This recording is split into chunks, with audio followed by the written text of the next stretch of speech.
Hello बच्चे, कैसे हैं सब। बेटा अभी आपका जो ना टेस्ट हुआ है इसी संडे, ठीक है। आपका टेस्ट हुआ है मैथ्स का, तो उसके हम सॉल्यूशंस आपको मैं सेंड कर रहा हूँ, ठीक है ना। मतलब वीडियो फॉर्मेट में मैं उनको बना रहा हूँ, ठीक है। तो उनको देख लेना आराम से और आपके जो भी डाउट्स हो उनको क्लियर करो, ठीक है। और क्लियर करने के बाद फिर नेक्स्ट पेपर की अच्छे से तैयारी करनी है, ठीक है बच्चे। तो बड़े ध्यान से समझना, हमारा टेस्ट पेपर हम कर रहे हैं सोल्व। बच्चे पहला क्वेश्चन है और ने फर्स्ट क्वेश्चन में अपने बोला है कि आपको स्टैंडर्ड फॉर्म ऑफ लिखनी है किसकी, 1 माइनस आयोटा अपॉन में 1 प्लस आयोटा की। 1 माइनस आयोटा अपॉन में 1 प्लस आयोटा की आपको स्टैंडर्ड फॉर्म आपको लिखनी है, ठीक है बच्चे। अब बड़े ध्यान से समझना, जब आप इसकी स्टैंडर्ड फॉर्म आप लिखोगे तो पहले इसको आप क्या करोगे, पहले हम इसको स्टैंडर्ड फॉर्म में बनाएंगे। तो बच्चे इसको नीचे से पहले क्या कर लेंगे बच्चे, आप रैशनलाइजेशन, आप इसको रैशनलाइजेशन कर लोगे बच्चे पहले, ठीक है ना। और जब आप इसको रैशनलाइजेशन कर लोगे तो रैशनलाइजेशन करने के बाद हमारे पास एक क्या आ जाएगी, एक फॉर्म आ जाएगी स्टैंडर्ड फॉर्म में, है ना। तो देखना बच्चे कैसे करेंगे अब इसको रैशनलाइजेशन। हमने इसको रैशनलाइज किया, कितना हुआ 1 माइनस आयोटा अपॉन में 1 माइनस आयोटा।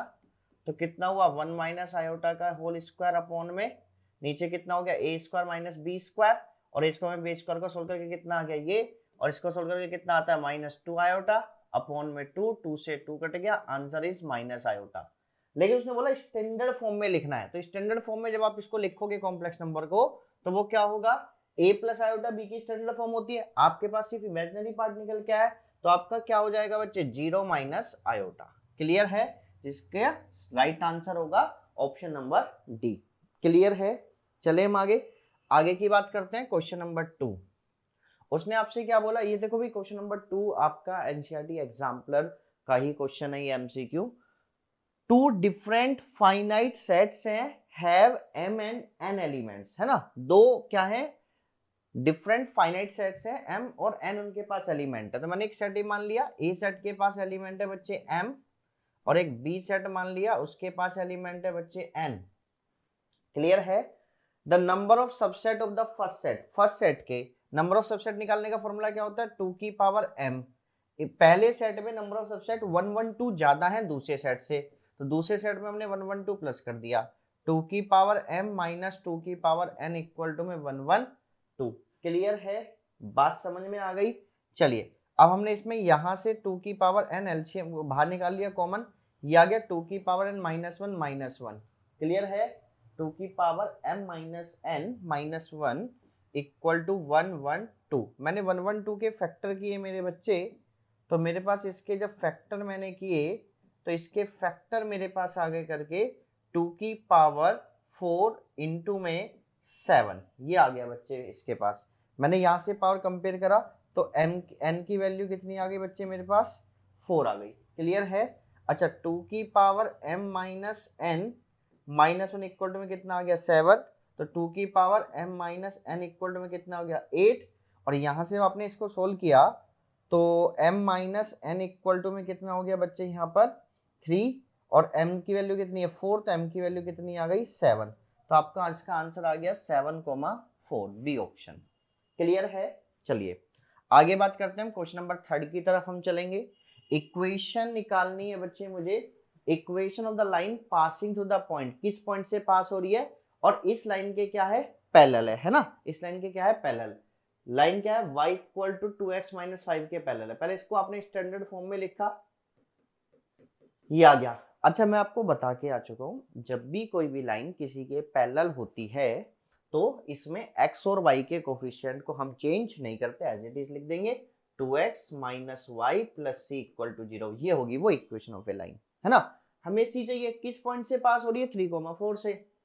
इसमें x की जगह 3 और y की जगह 4 आप पुट कर दीजिए, तो यहां से आपके पास c की वैल्यू कितनी आ गई -2, और ये c की वैल्यू इसमें दोबारा एंटर कर दो, तो 2x minus two equal to 0। ये आपकी इक्वेशन आ गई, जिसके हिसाब से आपका ऑप्शन सही रहेगा ए। क्लियर है, बात समझ में आ गई बच्चे। चलिए नेक्स्ट क्वेश्चन नंबर 4 की तरफ हम बढ़ेंगे थोड़ा सा आगे। तो 4 जो क्वेश्चन है आपके पास वो क्या है, fx इक्वल टू में x माइनस 4 का मोड अपॉन में x माइनस 4, ये है बच्चे आपके पास, है ना।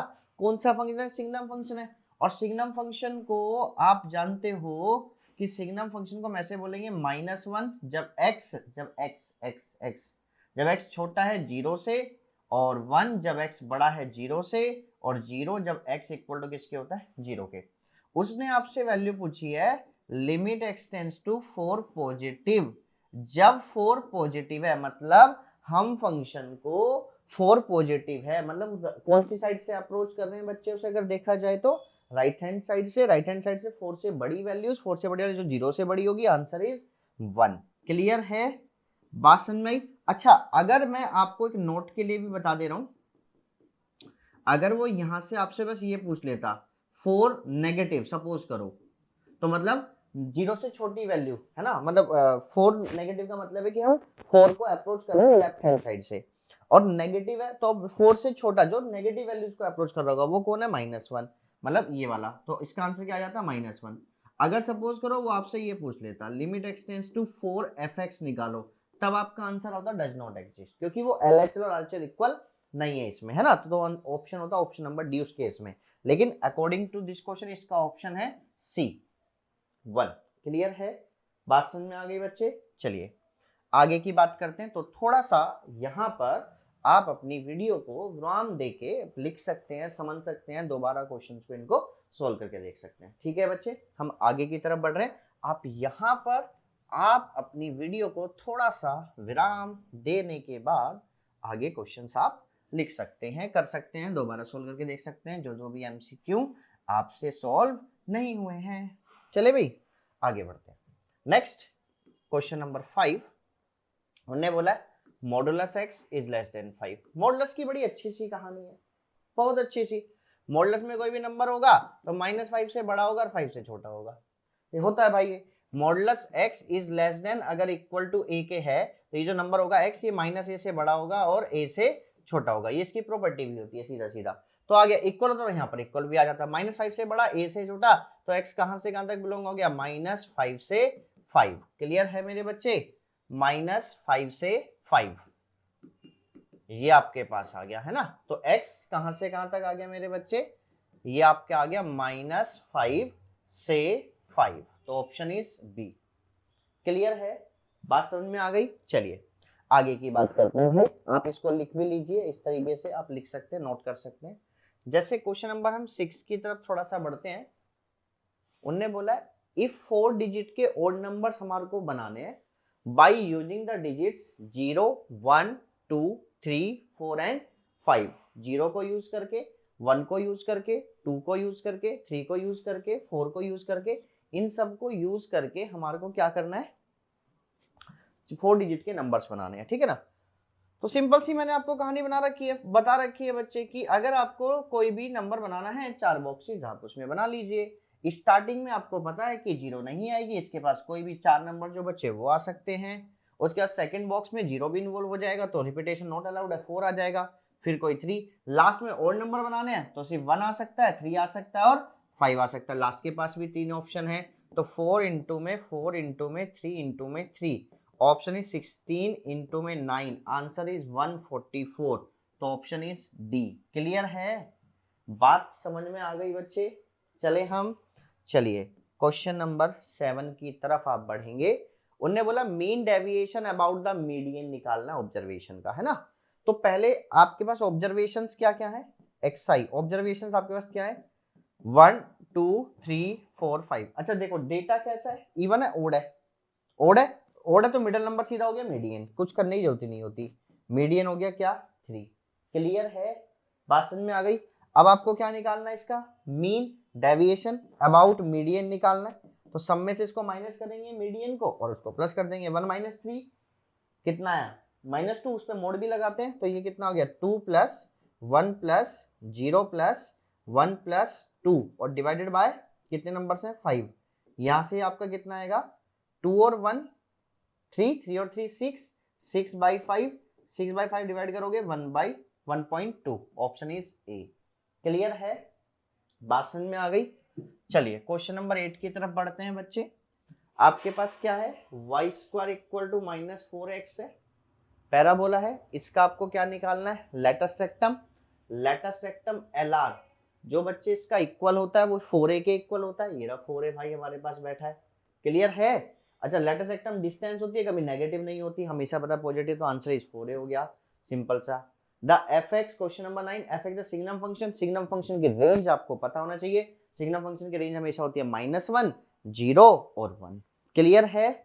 चले बच्चे, बात समझ में आ गई? चलिए क्वेश्चन नंबर 10 इनइक्वालिटी का क्वेश्चन है आपका। उन्हें क्या बोला है कि x + 1 is greater than -6 + 2x। आप इसको सोल्व करेंगे यहां से, तो ये कितना हो जाएगा मेरे बच्चे? 7 इज ग्रेटर देन x। ठीक है मेरे बच्चे, 7 इज ग्रेटर देन x। उसने आगे क्या बोला आपसे? दूसरी क्या है? 4 - 3x is less than -2। Clear है बच्चे? ये इधर आ गया, तो 6 इज लेस देन 3x, तो यहां से कितना है? 2 इज लेस देन x। जो अब x है, अब ये जो x है वो 2 से तो बड़ा आ रहा है। क्लियर है बच्चे? और इसमें इक्वल का भी साइन है, इक्वल भी है, और लेस देन किससे? 7 से। तो इसका ऑप्शन आपके पास निकल के आ गया बी, कि जो x होगा वो 2 से और कहां तक रहेगा? 7 पर। और 7 पर कौन सा इंटरवल? कौन सा? Open interval. क्लियर है बच्चे? और 2 पे क्लोज इंटरवल। क्लियर है? यहां तक आपको क्वेश्चन नंबर 10 तक आपको समझ में आ गए? अगर कोई भी डाउट है तो आप वैसे ऑफलाइन क्लासेस में भी आप पूछ सकते हैं। ठीक है बच्चे? और अब यहाँ पर आप वीडियो को विराम देके और उसको लिख लीजिए। ठीक है बच्चे? कोई भी डाउट्स है आप दोबारा कर सकते हैं क्वेश्चन, फिर समझ सकते हैं। ठीक है, पहले क्वेश्चन करके देख लीजिए, फिर उसके बाद आप यहाँ से सॉल्यूशन तब देखिए। क्लियर है? चलिए आगे की तरफ अब हम बढ़ते हैं, नेक्स्ट क्वेश्चन नंबर की तरफ हम चलते हैं। क्वेश्चन नंबर 11 बहुत आसान है, 10th क्लास का ही क्वेश्चन है। The mean of 10 observation is 4। ठीक है, आपकी 10 ऑब्जर्वेशन से उनका मीन 4 है। ठीक है, if each observation multiply by 3, अगर हम ईच ऑब्जर्वेशन में 3 से मल्टीप्लाई कर दें। क्लियर है? बात समझ में आ गई? तो न्यू मीन क्या होता है? तो बेटा मीन में भी न्यू, जो ओल्ड मीन होता है उसमें भी 3 से मल्टीप्लाई हो जाती है, न्यू मीन आ जाता है। तो 4 × 3 कितना आ गया आंसर? 12। सिंपल क्वेश्चन है, आंसर इज 12। ऐसे ही अगर वो यहाँ पर मल्टीप्लाई की जगह डिवाइड कर देता तो हम मीन को भी उसी नंबर से डिवाइड कर देते। यहाँ पर अगर वो एडिशन देता तो हम मीन में भी उतना ही नंबर ऐड कर देते। अगर वो यहाँ पर सब्ट्रैक्शन देता तो हम उतना ही नंबर उसमें भी क्या कर देते? सब्ट्रैक्ट कर देते। बात समझ में आ गई? क्लियर है बच्चे? चलिए आगे की तरफ बढ़ते हैं, बड़े ध्यान से समझना। नेक्स्ट क्वेश्चन नंबर 12, उन्हें बोला है let A and B 2 events है ना, और पी ए कितना है? 0.3। पी ए यूनियन बी कितना है? 0.8। और पी ए इंटरसेक्शन बी कितना है मेरे बच्चे? P A dot P B के इक्वल है ना, और पी बी आपको निकालना है। आप फॉर्मूला आप जानते हो, पी ए यूनियन बी किसके इक्वल होता है बच्चे? P A plus P B minus P A intersection B, इसी के इक्वल होता है। क्लियर है? चलें, अब पी ए यूनियन बी कितना है? 0.8 है। पी ए कितना है बच्चे? पी ए हम देखें, पी ए हमारे पास 0.3, पी बी आपको निकालना है, और पी ए इंटरसेक्शन बी कितना है? P A dot P B, P A की मैंने वैल्यू एंटर कर दी, तो ये कितना आ गया? 0.3 इंटू में पी बी। क्लियर है? चलें, यहां से इसको माइनस किया, कितना हुआ? 0.5। इसमें से पीबी में से अब 1 में से माइनस करो 0.3, कितना बचा? 0.7। तो बेटा पीबी कितना निकल के आ गया? 5/7। क्लियर है? तो इसका option is a. That's clear. चले बच्चे हम नंबर नेक्स्ट क्वेश्चन नंबर 13 में उसने पूछा है कि बताओ इस टर्म के पास एक्सपेंशन करने के बाद कितनी टर्म्स इसके पास बचेंगी, खुलेंगी, जो भी है ना। उसने क्या बोला? 1 + x⁹ प्लस 1 - x⁹ बेटा मैंने आपको लिखवाया है, अगर a + b⁴n plus a - b⁴n, अगर n इज कैसा मेरे बच्चे? ओड है, तो नंबर ऑफ टर्म्स जो बचेंगी वो आएंगी बच्चे n + 1 डिवाइडेड बाई 2। कितना आ गया? 10 डिवाइडेड बाई 2, आंसर इज 5। तो ऑप्शन इज बी। क्लियर है? बात समझ में आ गई बच्चे? अगर n इवन होता है तो यहाँ पर आप निकालने के बाद इसमें एक टर्म और एक्स्ट्रा ऐड कर दो तो 6 आंसर आ जाता। अगर बीच में माइनस होता या और अगर इवन होता तो उस टाइप से, ठीक है ना। बट मैंने लिखवा रखे हैं तो देख लेना फॉर्मूले, ठीक है बच्चे, अपनी उसमें भी। चलिए आगे की बात करते हैं। क्वेश्चन नंबर 14 में उसने क्या बोला है, एक बैग है जिसके अंदर एक रेड बॉल है और 3 आइडेंटिकल बॉल्स हैं, ठीक है बच्चे, 3 आइडेंटिकल बॉल्स हैं, मतलब दोनों 3 आइडेंटिकल ब्लैक बॉल्स हैं। एक बैग में एक रेड बॉल है और 3 ब्लैक बॉल है, ठीक है बच्चे। 2 बॉल निकालनी है 1 बाई 1, है ना। तो कैसे निकल सकती है, उसका सैंपल स्पेस क्या क्या बन सकता है, या तो एक रेड एक ब्लैक आई होगी या दोनों ब्लैक आई होंगी। क्लियर है, बात समझ में आ गई, या फिर पहले ब्लैक और बाद में रेड आई होगी। क्लियर है बच्चे, तो answer option is D, that's clear, बात समझ में आ गई। चलिए नेक्स्ट क्वेश्चन नंबर 15, ठीक है। 15 में मैं आपको फिर बता रहा हूं, आपको निकालना है limit x tends to 0 under root x plus 9 minus root 9 upon में एक्स। आप चाहो तो लिमिट के तरीके से भी कर सकते हैं, इसे रैशनलाइजेशन करके आंसर आ जाएगा। आप इसमें मैंने बोला भी था कि एमसीक्यू में आप एल हॉस्पिटल रूल यूज कर लिया करो। एल हॉस्पिटल कैसे करना है, इसका डेरिवेटिव बताओ, 1 अपॉन में 2 रूट एक्स प्लस 9। क्लियर है, रूट एक्स का क्या होता है 1 अपॉन में 2 रूट एक्स, 9 का 0 हो गया, नीचे एक्स का भी 1 हो गया, और सीधा लिमिट पुट कर दीजिए, आंसर 2 इंटू में रूट 9, आंसर 1 अपॉन में 6 आ गया। क्लियर है, ऑप्शन इज बी। समझ में आ गई बच्चे बात? क्लियर है, तो हमारे 15 क्वेश्चंस तक हमारे यहाँ पर कंप्लीट हो गए हैं। तो आप यहाँ पर भी वीडियो को थोड़ा सा विराम देके और यहाँ तक लिख सकते हैं या क्वेश्चंस को दोबारा सॉल्व करके देख सकते हैं। क्लियर है, चलिए अब हम बात करते हैं, थोड़ा सा आगे की तरफ बढ़ते हैं, नेक्स्ट क्वेश्चंस की तरफ हम चलेंगे। चलिए जी, चलिए बच्चे, तो थोड़ा सा देखेंगे आगे। नेक्स्ट क्वेश्चन नंबर हमारे पास 16, minute hand of a clock is 49 metre long, तो रेडियस आपको मिल गई 49 मीटर। उसके उसने बोला कि how much distance does it tips move in 30 minute. 1 minute में कितने डिग्री का एंगल बनाती है मेरे बच्चे मिनट हैंड, 6 डिग्री का। तो 30 मिनट में कितने डिग्री का बनाएगी मेरे बच्चे, 180 डिग्री का। तो लेंथ ऑफ आर्क निकालने का फॉर्मूला बताया था बच्चे मैंने, थीटा अपॉन में 360 इंटू में 2 पाई, यानी 10th के तरीके से भी निकाल सकते हो। क्लियर है ना, तो कितना हुआ 180 अपॉन में 360 इंटू में 2 इंटू में 22/7 इंटू में 49। इससे ये कटा कितना है बच्चे 2 से 2 कट गया, 7 से दिस कट गया, आंसर इज 154 सेंटीमीटर। यहाँ पर आपका ऑप्शन आ गया ऑप्शन नंबर सी। क्लियर है, चलिए जी क्वेश्चन नंबर 16 हो गया। क्वेश्चन नंबर 17 की बात करेंगे। एक फॉर्मूला में permutation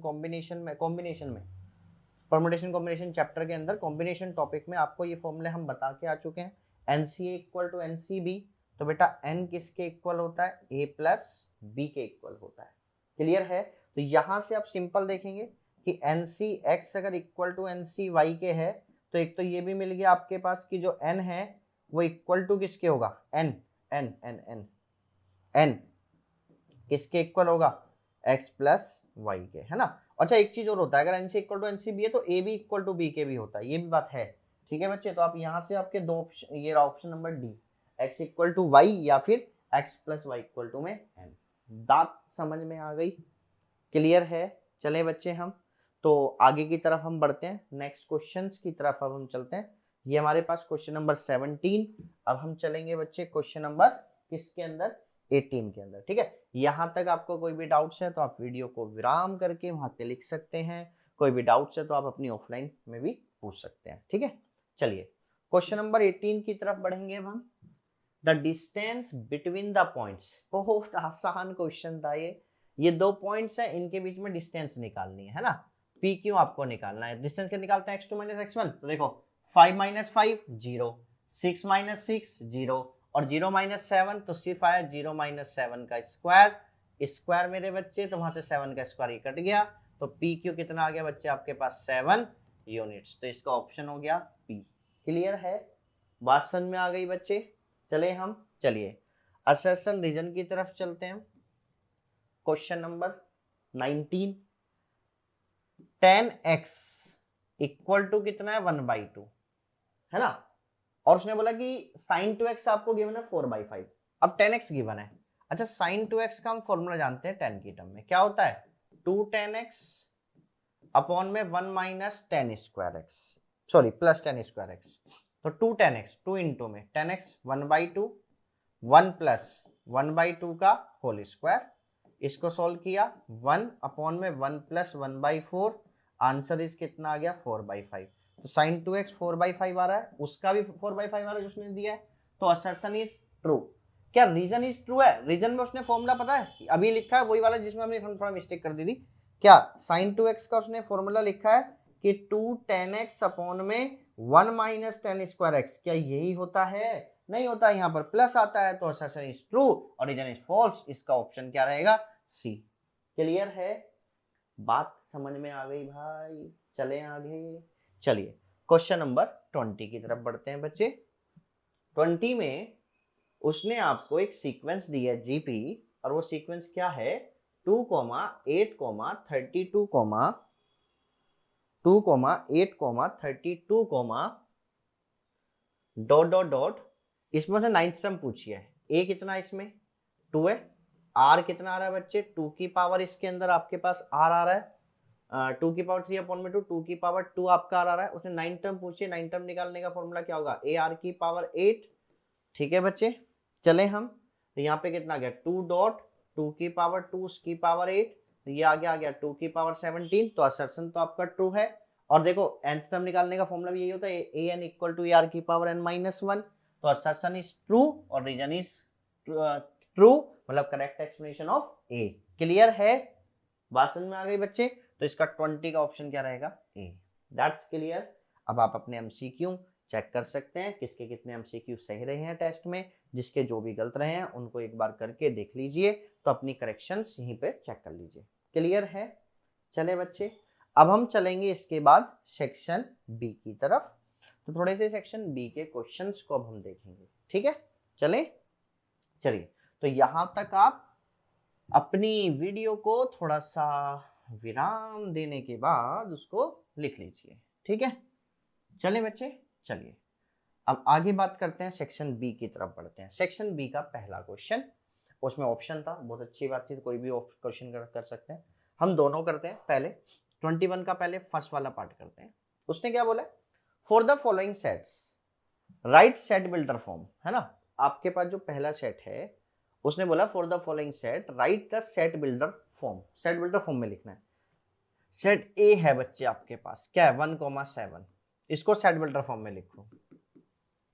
x such that x, है ना, इज ए, ये देखो दो और वो एलिमेंट्स आ रहे हैं, दो एलिमेंट्स आ रहे हैं ना बच्चे, है ना। तो ये दो एलिमेंट्स अगर आ रहे हैं तो दोनों किसी न किसी के क्या रहेंगे फैक्टर। तो factor of x square minus 8x plus 7 equal to 0। Check करो इसके फैक्टर हैं या नहीं है बच्चे। इसके फैक्टर देखो -7 -1 ये आएंगे और इसके फैक्टर्स आ गए। क्लियर है? तो हमने सेट बिल्डर फॉर्म में लिख दिया।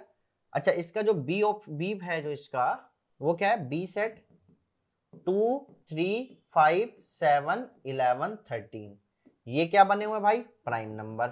तो x such that x is a prime number less than और इक्वल टू किसके 13 के। क्लियर है? मतलब 13 के इक्वल और 13 से छोटे सारे प्राइम नंबर आपके लिखे हुए हैं, और वो क्या क्या है 2, 3, 5, 7, 11, 13। क्लियर है बच्चे? आ गई भाई बात समझ में? चलिए आगे उसने नीचे आपको एक और दिया हेंस राइट, आपको एक चीज लिखनी है ए इंटरसेक्शन बी। ए में और बी में कॉमन, ए सेट ये रहा बी सेट ये रहा, इनमें कॉमन बताओ सिर्फ एक चीज आ रही है क्या 7। आगे उसने बोला ए माइनस बी, ए में से बी सेट माइनस करना है, माइनस करके ए में बचा क्या 1, ये आपने लिख दिया। क्लियर है? चले हम आगे बढ़ते हैं। नंबर 21 का सेकंड पार्ट हम देख रहे हैं, ठीक है ना। तो सेकंड पार्ट देखना 21 का, उन्हें क्या दिया आपको एक सेट ए गिवन है, और सेट ए के पास जो एलिमेंट्स हैं वो क्या क्या हैं बच्चे 1 2 3 4 5। ये है बच्चे सेट ए के पास एलिमेंट। एक सेट बी है हमारे पास, और सेट बी के पास क्या क्या एलिमेंट है, 2 4 6 है। एक सी सेट है बच्चे हमारे पास, उसके पास एलिमेंट है 3 5 और 6। यूनिवर्सल सेट भी आपको गिवन है बच्चे 1 2 3 डॉट डॉट डॉट 9। उन्होंने बोला represent the corresponding universal sets. ठीक है बच्चे, सेट। आगे उसने क्या बोला है, ए पहले आपको क्या निकालना है, ए कॉम्प्लीमेंट फिर माइनस बी यूनियन सी। तो पहले हम ए कॉम्प्लीमेंट निकालेंगे। ए कॉम्प्लीमेंट यूनिवर्सल माइनस ए हो गया, तो ए कॉम्प्लीमेंट यूनिवर्सल में से ए सेट को माइनस कर दो, तो बचेगा क्या क्या मेरे बच्चे, 6 7 8 9, ये आ गया ए कॉम्प्लीमेंट। फिर आप निकालो बी यूनियन सी, मतलब बी सेट को और सी सेट का यूनियन निकाल दो, तो कितना हो जाएगा 2 3 4 5 6। अब उसने क्या बोला कि आपको निकालना है A complement minus B union C, मतलब ए के कॉम्प्लीमेंट में से बी यूनियन सी माइनस करना है। तो सिर्फ क्या माइनस हो जाएगा 6, और बचेगा क्या 7 8 9। ये आपका आंसर आ गया 21 का सेकेंड पार्ट का। क्लियर है बच्चे, है ना। तो आप अपना यहाँ पर थोड़ा वीडियो को विराम देके आप लिख सकते हैं। ठीक है, क्वेश्चन नंबर 22 की तरफ चल रहे हैं।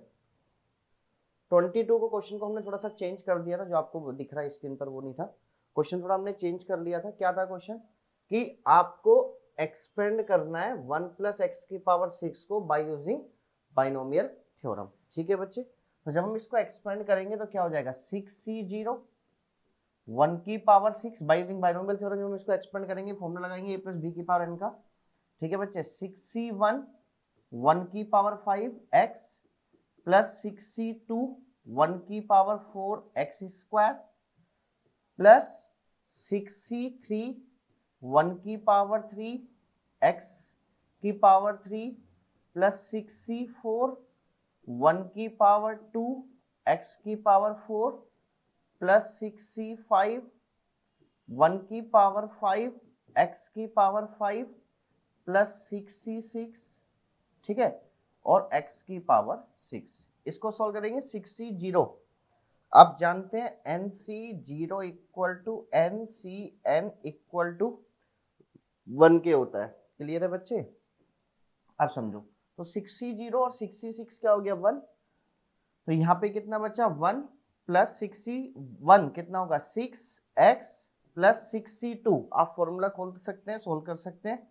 फैक्टोरियल 6 अपॉन में फैक्टोरियल 2 फैक्टोरियल 4, तो ये कितना हो गया बच्चे 6 इंटू में 5 अपॉन में 2 कितना है मेरे बच्चे 15। क्लियर है, 15x² प्लस 6c3 आप सोल्व करेंगे फैक्टोरियल 6 अपॉन में फैक्टोरियल 3 तो ये हो जाएगा 6 इंटू 5 इंटू 4 अपॉन में 3 इंटू 2 इंटू 1, तो ये आपका आ गया बच्चे 20। तो 20x³ प्लस 6c4 ये हो जाएगा 15x⁴ plus 6x⁵ plus x⁻6। ये आपका आंसर आएगा 1 + 6 + 6x plus 15x² plus 20x³ plus 15x⁴ plus 6x⁵ plus x⁻6। तो ये हम क्या आएगा बच्चे, इसको एक्सपेंड करके आएगा 1 + x⁻6 को by using binomial theorem. Clear है, तो यहाँ तक आप अपना आंसर लिख सकते हैं क्वेश्चन नंबर 22 का भी। चलिए अब हम क्वेश्चन नंबर 23 की तरफ चलते हैं। तो आप अपना एक बार वीडियो को विराम देके उसके बाद आप लिख सकते हैं। क्लियर है बच्चे, चलिए यहाँ तक आपको बात समझ में आ गई होगी। चलिए नेक्स्ट क्वेश्चन की तरफ चलते हैं। क्वेश्चन नंबर 23 क्या बोला उसने, प्रूव दैट कि तीनों पॉइंट्स आर कोलिनियर। ये बात आपको प्रूव करनी है। 3 पॉइंट्स हैं आपके पास। पॉइंट ए क्या है बच्चे, पॉइंट ए के कोऑर्डिनेट्स आपके पास हैं, है ना। पॉइंट ए, पॉइंट बी मान लिया, पॉइंट सी। पॉइंट ए के कोऑर्डिनेट्स क्या है बच्चा 0, -1, -7, ठीक है। बी के क्या है 2, 1, -9, और सी का कोऑर्डिनेट क्या है बच्चे 6,5,6,5, -13, ये है बच्चे आपके पास। क्लियर है? तो पहले हम निकालेंगे ए बी, डिस्टेंस ए और बी के बीच में। ये क्या हो जाएगा 2 - 0 का whole square plus 1 minus minus plus हो गया, -9 प्लस 7 हो गया, माइनस माइनस, ठीक है बच्चे, उसका होल स्क्वायर। तो ए बी आपके पास आ गया 2 का स्क्वायर 4 प्लस 4 प्लस और -9 प्लस 2 -2, तो ये 4 आ गया। तो ये कितना है बच्चे 12। 12 को आप क्या बोल सकते हो 2√3। क्लियर है बच्चे?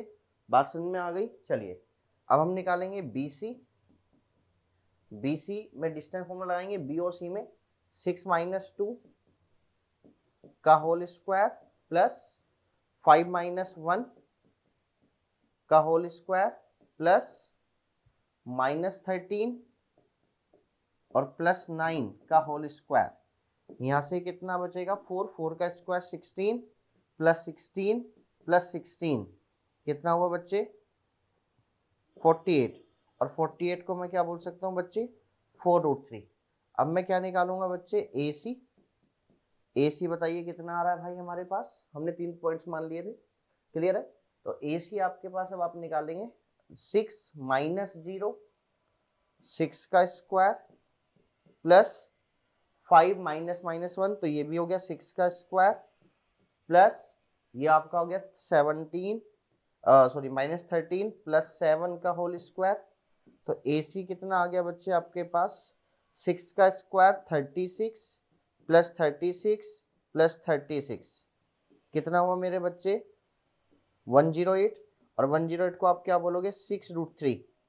क्लियर है बच्चे 6√3। तो जरा देखो अब आप, आपके पास एक चीज निकल के आया a b plus b c क्या इक्वल आ रहा है ए सी के, मतलब 4√3 प्लस 2√3 क्या इक्वल है 6√3 के। बिल्कुल सही। तो a b plus b c equal to किसके आ गया ए सी के। तो 100 पॉइंट्स आर क्या बच्चे कोलिनियर। अरे बात समझ में आ गई भाई यहां तक? क्लियर है? तो आप यहां तक अपना आंसर लिख सकते हैं। आगे की तरफ बढ़े हम। चलिए जी बच्चे नेक्स्ट क्वेश्चन नंबर करते हैं 24 देखना बच्चे। नेक्स्ट क्वेश्चन 24 उन्होंने क्या बोला क्वेश्चन नंबर 24 समझना बच्चे बहुत ध्यान से। उन्हें दिया इंसर्ट करने हमें 3 नंबर्स बिटवीन 1 और 25 resulting sequence in an AP. हमने लिखा 1 और 25, इसके बीच में 3 नंबर इंसर्ट करने हैं A1 A2 A3। ये 3 नंबर बच्चे मैंने इंसर्ट कर दिए। इंसर्ट इसमें हो गए। अब फर्स्ट टर्म कितना है इसका 1, फर्स्ट टर्म 1 है ना। और बच्चे लास्ट टर्म कितना है बच्चे इसका, कोई बात नहीं अभी देख लेंगे। नंबर ऑफ टर्म्स कितनी हो गई 3 और 2 5। क्लियर है? और लास्ट टर्म कितना है बच्चे इसका 25। पहले लास्ट टर्म का फॉर्मूला लगाओ a plus n minus 1 into d equal to में 25। क्लियर है? उन्होंने बोला कि जो 3 नंबर्स आप इंसर्ट कर रहे हैं वो भी रिजल्टिंग सीक्वेंस एक एपी बना रही है, तो हम पूरा काम एपी के लिए करेंगे। क्लियर है? चलिए अब समझो बच्चे यहां से। तो a कितना है 1 प्लस एन माइनस 1 इंटू में, और n भी आपके पास n कितना है बच्चे टोटल नंबर ऑफ टर्म्स 5 है। तो यहाँ पे कितना हो गया 4 d इक्वल टू में 25। तो बच्चे इसको सॉल्व करके d की वैल्यू क्या आ गई आपकी 6। अब ये देखो कौन सा है, ये 1 है फर्स्ट टर्म है, फर्स्ट टर्म में 6 जोड़ दो तो कितना हो गया a1 7, फिर 6 जोड़ दो क्योंकि कॉमन डिफरेंस ऐड होता रहता है। तो ये कितना हुआ 13 और फिर 6 जोड़ दो बच्चे कितना आ गया 19। तो आपका आंसर हुआ 7, 13 और 19 are 3 numbers which are inserted between 1 and 25 and resulting numbers are in AP। Clear है? आगे बढ़े बच्चे। चलिए नेक्स्ट आगे की तरफ चलते हैं। Next question. तो यहां तक आप थोड़ा सा वीडियो को विराम देके अपने क्वेश्चंस लिख लीजिए जो भी आपके डाउट्स थे। क्लियर है? आगे की तरफ बढ़ते हैं। चलिए बच्चे नेक्स्ट क्वेश्चन अब हम लिखेंगे। नेक्स्ट क्वेश्चन की अब हम बात करेंगे 25 है ना। 25 आपका आसान क्वेश्चन है। सेट ए आपका गिवन है बच्चे क्या 1,2,3। सेट बी आपको गिवन है बच्चे क्या, 2,3,4।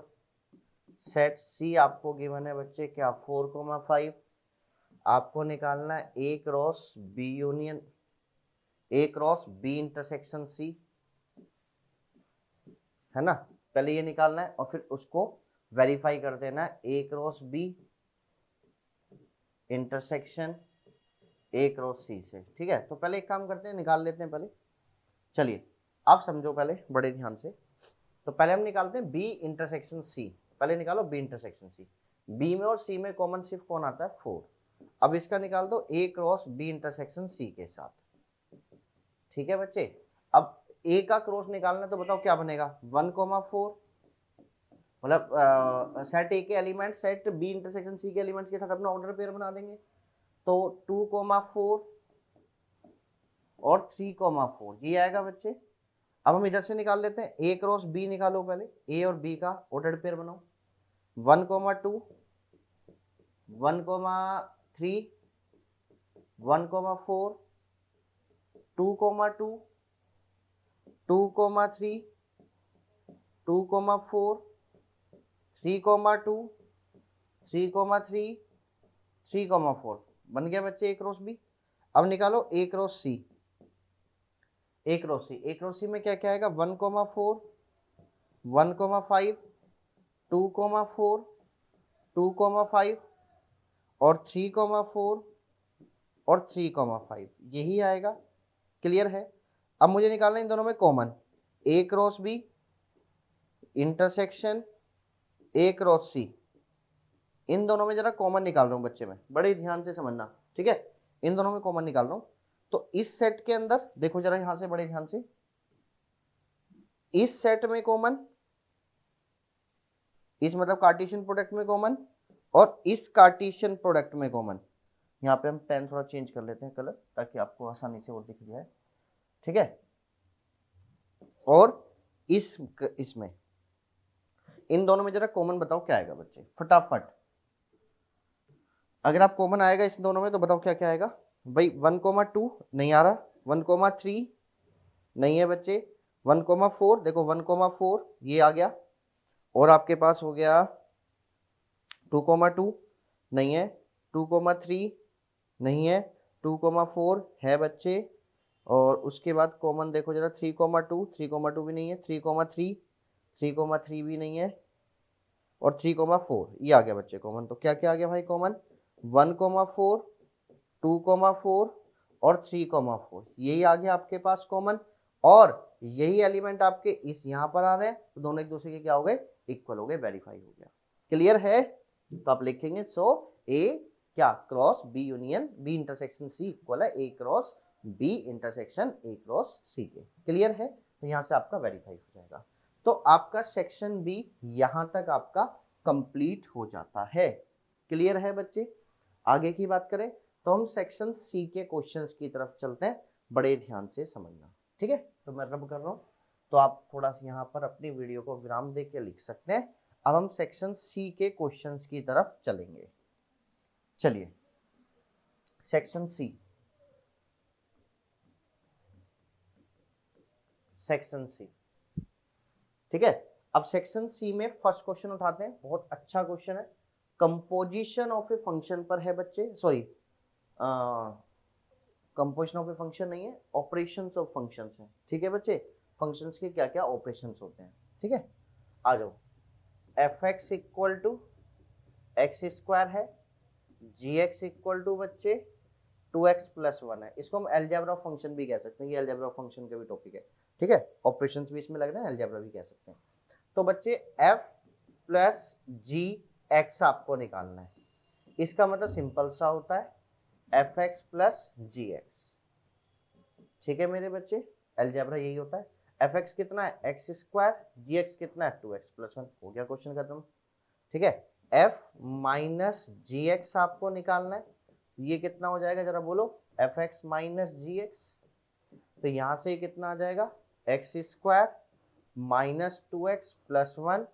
तो ये आ गया x² - 2x - 1। f dot g आपको x निकालना है, तो ये क्या हो जाएगा F x dot G x, F x कितना है आपके पास एक्स स्क्वायर, जी एक्स कितना है 2x प्लस वन, अंदर मल्टीप्लाई कर दीजिए 2x cube plus x square, ये आपके पास आ गया। एफ बाई जी एक्स आपको निकालना है, इसका मतलब हो जाता है एफ एक्स अपॉन में जी एक्स, तो यहां से आपका आ गया एक्स स्क्वायर अपॉन में 2x प्लस वन। क्लियर है, बात समझ में आ गई। तो यहां तक आपका क्वेश्चन कंप्लीट हो गया, यहां तक ठीक है, मतलब ये आपका क्वेश्चन का पार्ट पूरा कंप्लीट हो गया। लेकिन उसने आगे एक चीज और बोला है, also write the condition on x for which f by g x is defined. Clear है, तो आपने यहाँ पर एफ बाई जी एक्स आपने निकाला था, वो क्या था आपका f x by g x, और वहां से क्या आया था एक्स स्क्वायर अपॉन में 2x प्लस वन, ये आपका आ गया था f by g. Clear condition, आप जानते हो फंक्शन कैसा है, रेशनल बन गया है, और रेशनल में कंडीशन आप जानते हैं 2x plus one is not equal to zero, denominator is not equal to zero, तो x is not equal to minus one by two, तो ये कंडीशन होगी जिस पर फंक्शन क्या होगा डिफाइन होगा। ठीक है बच्चे, तो आप लिखेंगे कि x is not equal to minus one by two, तो then f by g x is क्या बच्चे डिफाइन। क्लियर है, बात आ गई समझ में। चले हम आगे नेक्स्ट क्वेश्चन की तरफ बढ़े, चलिए, तो यहां तक आप वीडियो को विराम देके आप लिख सकते हैं। चले चलिए रब कर दे रहा हूं।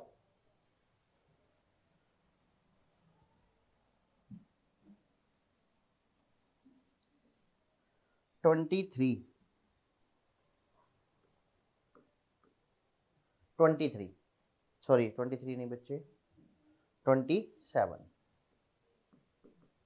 क्या है आपके पास y इक्वल टू है बच्चे 1 प्लस साइन एक्स अपॉन में 1 प्लस कोस एक्स, आपको डेरिवेटिव निकालना है, तो आपने डिफरेंशिएशन बोथ साइड कर दिया विद रिस्पेक्ट टू एक्स, और बेटा ये वाली बात लिखा करो, मतलब स्टेटमेंट आप लिखा करो कि differentiation both side with respect to x, ठीक है ना, जैसे डायरेक्ट हमने कर दिया, लेकिन एक स्टेटमेंट लिख दिया करो differentiation both side with respect to x. चलिए अब यहां से हम निकालेंगे dy बाई डी एक्स, तो d अपॉन में dx, जब आप करोगे तो आप एक बार बताओ, जो डेरिवेटिव आप निकालेंगे तो ये जो फंक्शन है ये कौन सा लगा हुआ है, डिवाइड में दो फंक्शंस, तो डिवीजन रूल आपका लग जाएगा, तो सेकंड फंक्शन बाहर, क्लियर है, derivative of first function minus first function बाहर, और derivative of second function divided by second का होल स्क्वायर। यहां से आप देखेंगे 1 प्लस कोस एक्स बाहर है, यहां पे आप करेंगे 1 का डेरिवेटिव 0 और साइन एक्स का derivative cos x, minus 1 plus sine x बाहर है, 1 का डेरिवेटिव 0 और कोस एक्स का derivative minus sign x, upon में 1 प्लस कोस एक्स का होल स्क्वायर, ये कितना आ गया बच्चे, यहाँ पर मल्टीप्लाई कर दो, कोस square x plus cos x plus sine x plus sine square x, ये मैंने मल्टीप्लाई कर दी, आ गया क्योंकि माइनस माइनस यहाँ पर प्लस हो गया, अपॉन में 1 प्लस कोस एक्स का whole square, cos square x plus sine square x कितना हो गया 1, तो 1 plus cos x plus sine x upon में 1 प्लस कोस एक्स का होल स्क्वायर। आप यहां भी छोड़ सकते हैं, उससे आगे आप सिंपल रेस्ट आपको और आगे करना है तो वो चॉइस है आपकी, आप यहां भी छोड़ सकते हैं, आपका आंसर यहां तक भी सही है। क्लियर है, बात समझ में आ गई बच्चे। चलिए अगर हो रहा है सिंपलेस्ट तो करना चाहिए, नहीं हो रहा है तो वहीं छोड़ दो, चलेगा। चलिए नेक्स्ट क्वेश्चन नंबर 27 आपका खत्म हो गया, अब हम बात करेंगे क्वेश्चन नंबर 28 की। ठीक है बच्चे, तो आप 27 एक बार लिख लीजिए, फिर हम क्वेश्चन नंबर 28 की तरफ चलेंगे। चले बच्चे, चलिए इसे रब कर दें हम,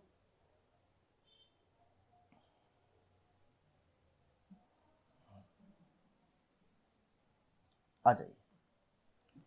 ठीक है, चलिए question number 28, find the image of the point निकालनी है इस लाइन की। एक पॉइंट है -8, 12, मुझे इसकी इमेज निकालनी है 4x plus 7y plus 13 equal to में 0।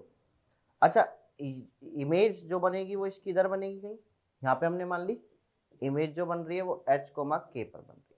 क्लियर है? चले बच्चे, सबसे पहले हम पता क्या करेंगे, इस लाइन की इक्वेशन निकालेंगे।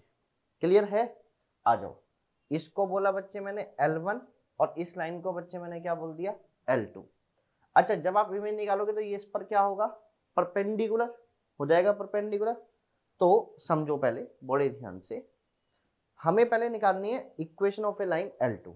Equation of A line L2 आपको निकालनी है पहले, ठीक है। होगी क्या, इस पर वो अगर परपेंडिकुलर, तो मैंने बताया था कि x और y के कोफिशिएंट चेंज हो जाते हैं और बीच का साइन भी क्या हो जाता है, चेंज हो जाता है। तो जरा बताइए क्या हो गया, 7x minus 4y plus c equal to 0। अब यहां पर आपको एक पॉइंट गिवन है, वो पुट कर दो। 7 इंटू में -8 माइनस 4 इंटू में 12 प्लस सी इक्वल टू 0, कितना है बच्चे, -56 minus 48 plus c equal to 0, ये कितना हुआ, प्लस सी इक्वल टू 0। तो सी की वैल्यू क्या आ गई, 104। तो इक्वेशन ऑफ लाइन जो L2 की वो प्रॉपर अगर लाइन आ गई आपके पास, इक्वेशन उसकी 7x minus 4y plus 104 equal to में 0, ये आपके पास इक्वेशन आ गई लाइन L2 की। क्लियर है? अब लाइन L1 और लाइन L2 को हम क्रॉस मल्टीप्लाई से सॉल्व कर देंगे। क्लियर है? उसे एलिमिनेशन से सॉल्व करेंगे बच्चे। एलिमिनेशन से सॉल्व करके भाई हम यहाँ वाला पॉइंट इसका निकाल देंगे। क्लियर है? जिसको हम बोलते हैं इंटरसेक्शन पॉइंट। इंटरसेक्शन पॉइंट है मतलब यहाँ पर दोनों लाइंस एक दूसरे को क्या कर रही है, इंटरसेक्ट कर रही है। क्लियर है? चले हम आ जाइए, तो दोनों इक्वेशंस को सोल्व कर देते हैं। अब देखो जरा बड़े ध्यान से, इक्वेशंस क्या है, पहली इक्वेशन क्या है, 4x plus 7y plus 13 equal to 0। दूसरी इक्वेशन क्या है, और 7x minus 4y plus 104 equal to 0। इसको सोल्व करना है, ठीक है। तो कर दो बच्चे, 28x plus 49y plus 91 equal to 0। 28x minus 16y plus 416 equal to 0। Minus plus minus, ये क्लियर है? यहां पर दोनों प्लस हो गए, 9 और 6 5, 4 और 5 4 और 2 6, y माइनस माइनस, इसमें से इसको माइनस करोगे कितना बचेगा, 5। यहाँ पर आपका बच गया 11, 11 में से 9 गया 2, और ये कितना बच गया 3 इक्वल टू 0। तो y इक्वल टू में 325 अपॉन में 65। क्लियर है? 65 से आप इसको कट कर देंगे तो y की वैल्यू क्या आ गई, 5। अब आप y की वैल्यू किसी भी इक्वेशन में पुट कर दो तो, है ना, तो ये कितना हो जाएगा, 7x minus 4y plus 104 equal to 0। तो 7x minus 20 plus 104 equal to 0। 7x plus कितना है, 84 इक्वल टू में 0। तो 7x इक्वल टू में माइनस 84, तो x आ गया आपके पास माइनस के 12। तो यहाँ का आपका पॉइंट कितना आ गया बच्चे, यहाँ का पॉइंट आपके पास आ गया -12,5। अच्छा, अब एक चीज देखो, जितनी दूर पर आपको पता है ये मिरर का कॉन्सेप्ट होता है कि जितनी दूर पर आपका ऑब्जेक्ट रखा होता है उतनी डिस्टेंस पर आपकी क्या बनती है, इमेज बनती है।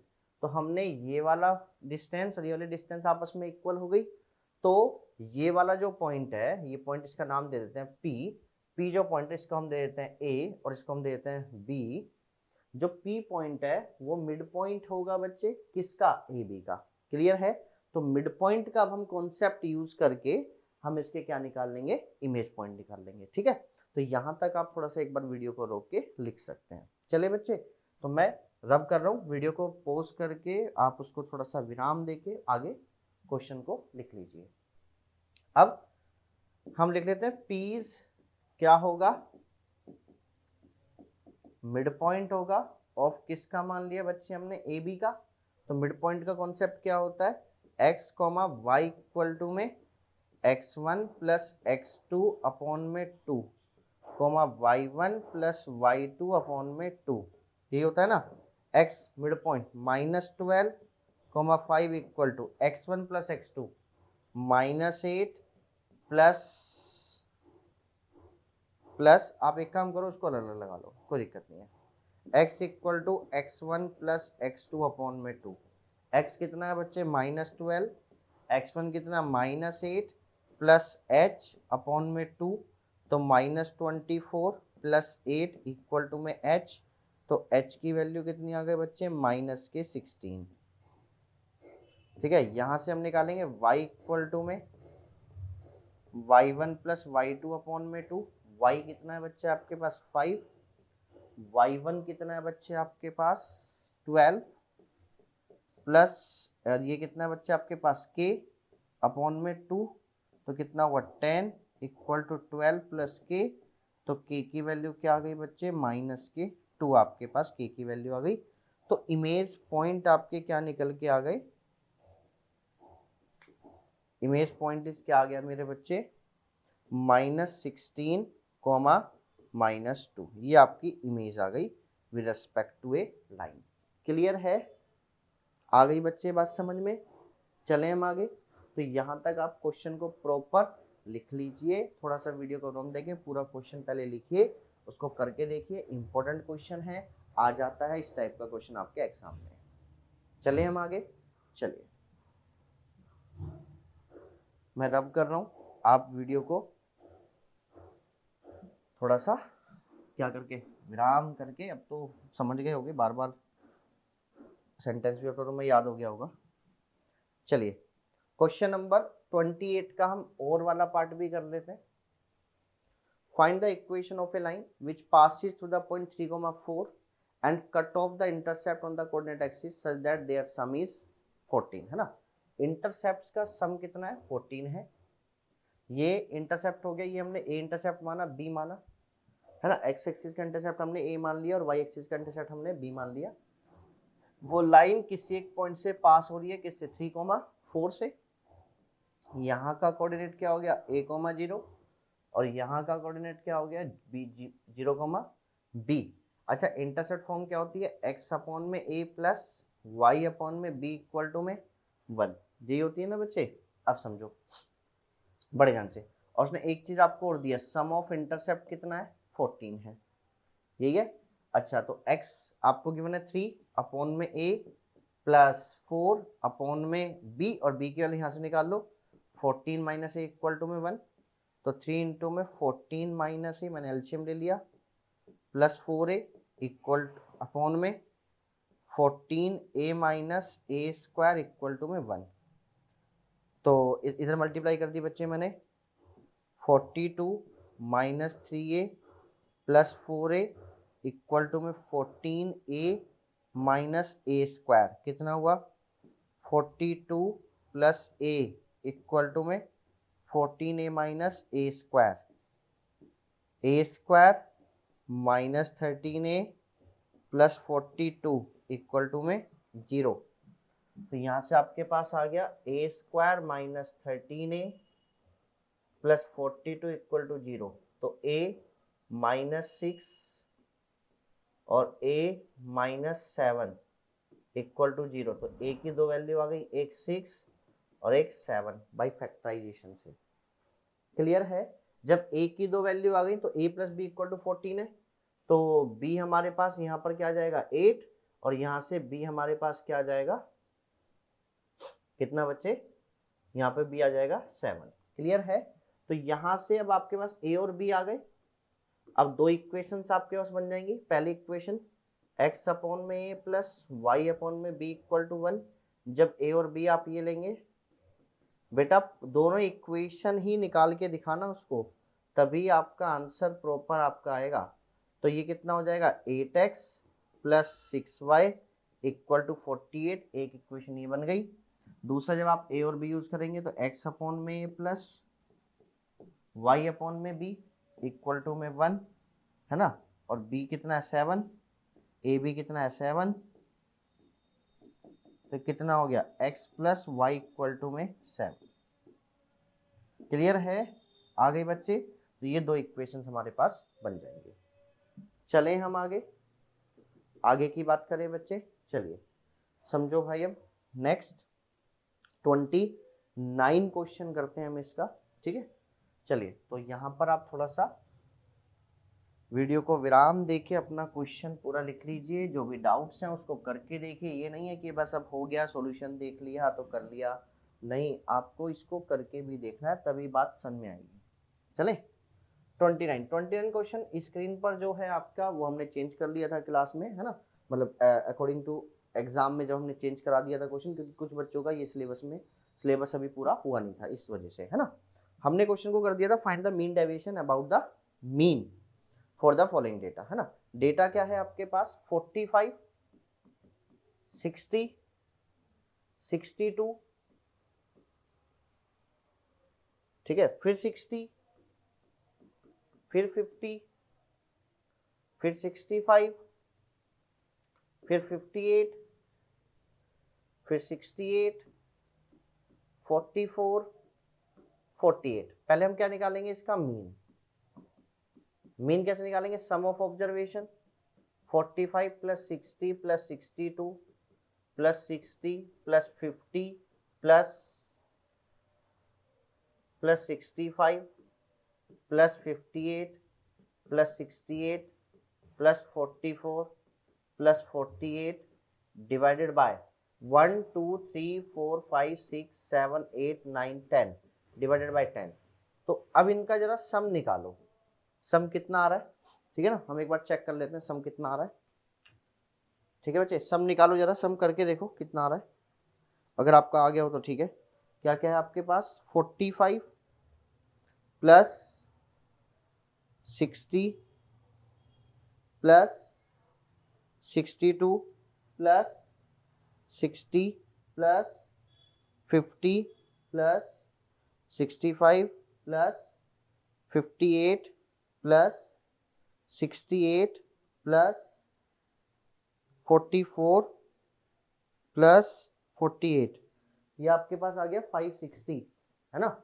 560 आपका सम आ गया, डिवाइडेड बाय 10 कट गया, तो मीन कितना आ गया बच्चे 56।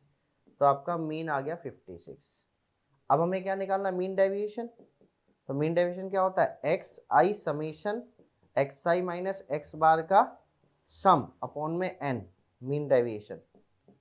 तो सब ऑब्जर्वेशन में से माइनस करो 45 माइनस 56, है ना, मतलब 56 में से 45 माइनस करो, कितना बचेगा बच्चे 11, 11 plus 60 minus 56 4 plus 62 minus 56 6 plus 60 minus 56 4 plus 50 minus 56 6, 65 minus 56, है ना। 65 में से 56 आप माइनस कर दो, कितना बचा 9, 9 बचा ना बच्चे, 9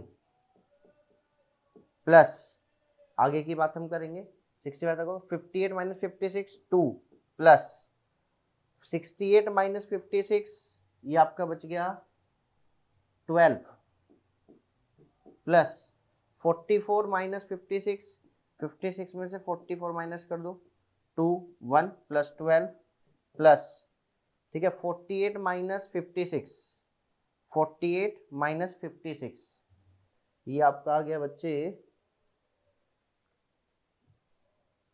56 में से 48 माइनस करना है, तो 6 और 2 8, ठीक है जी, डिवाइडेड बाय 10। इसको जरा एक बार प्लस करो, 11 प्लस 4 15, 15 और 10 25, 25 और 15 कितना है बच्चे 40, 40 प्लस 40 इन कितना हुआ 54, 54 प्लस 20, 54 प्लस 20 कितना हुआ 74, 74 डिवाइडेड बाई 10, आंसर इज, तो मीडियन अबाउट मीन आपका कितना आ गया 7.4। क्लियर है? आ गई बच्चे बात समझ में? चले हम आगे, चलिए हमारा क्वेश्चन नंबर 29 तक हो गया। अब हम क्वेश्चन नंबर 30 स्टार्ट करते हैं, ठीक है ना? तो बड़े ध्यान से समझना, 30 जो क्वेश्चन है वो हमारा चैप्टर नंबर किसका है बेटा? लिमिट एंड डेरिवेटिव का है। तो क्वेश्चन समझना बहुत ध्यान से।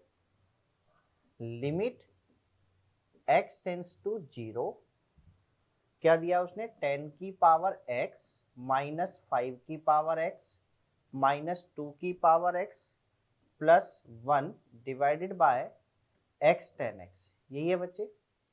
तो इसमें हम क्या करेंगे?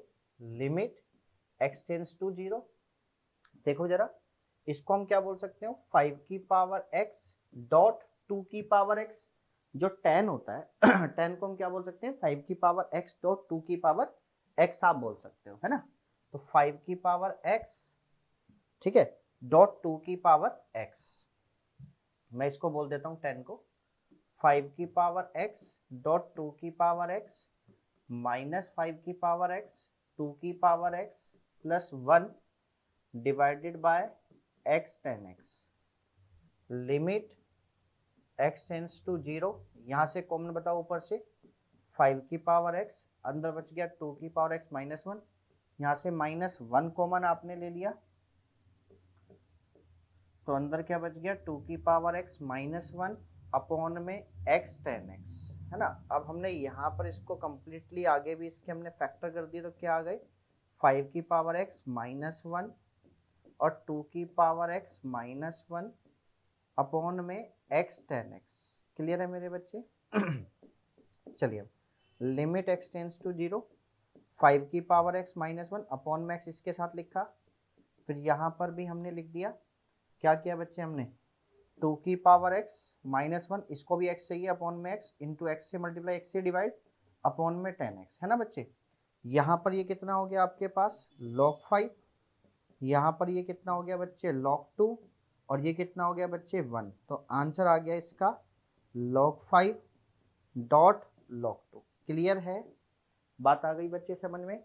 आप लिख सकते हैं क्वेश्चन को, थोड़ा सा अपनी वीडियो को विराम देके आप क्वेश्चन लिख सकते हैं, ठीक है? चलिए इसका सेकंड पार्ट हम सोल्व कर लेते हैं।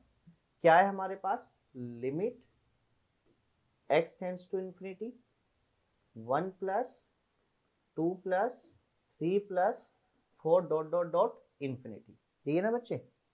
सॉरी इंफिनिटी नहीं है, डॉट डॉट डॉट n तक है, अपॉन में कहां पर है ये? n square. देखो ऊपर जो है आपको गिवन है सम ऑफ नेचुरल नंबर, और सम ऑफ नेचुरल नंबर क्या होता है? n इंटू में n प्लस 1 बाई 2, ये होता है बच्चे, है ना? 2n square. तो ऊपर sum of natural number 1 plus 2 plus 3 plus 4 dot dot dot n तक का फॉर्मूला होता है n इंटू में n प्लस 1 डिवाइडेड बाय 2। चले अब यहाँ पर हमने बोला limit x tends to infinity, n नहीं है, सॉरी x नहीं है बच्चे, n है, n टेंड्स टू इंफिनिटी, ये भी n है, ये भी n है, n टेंड्स टू इंफिनिटी।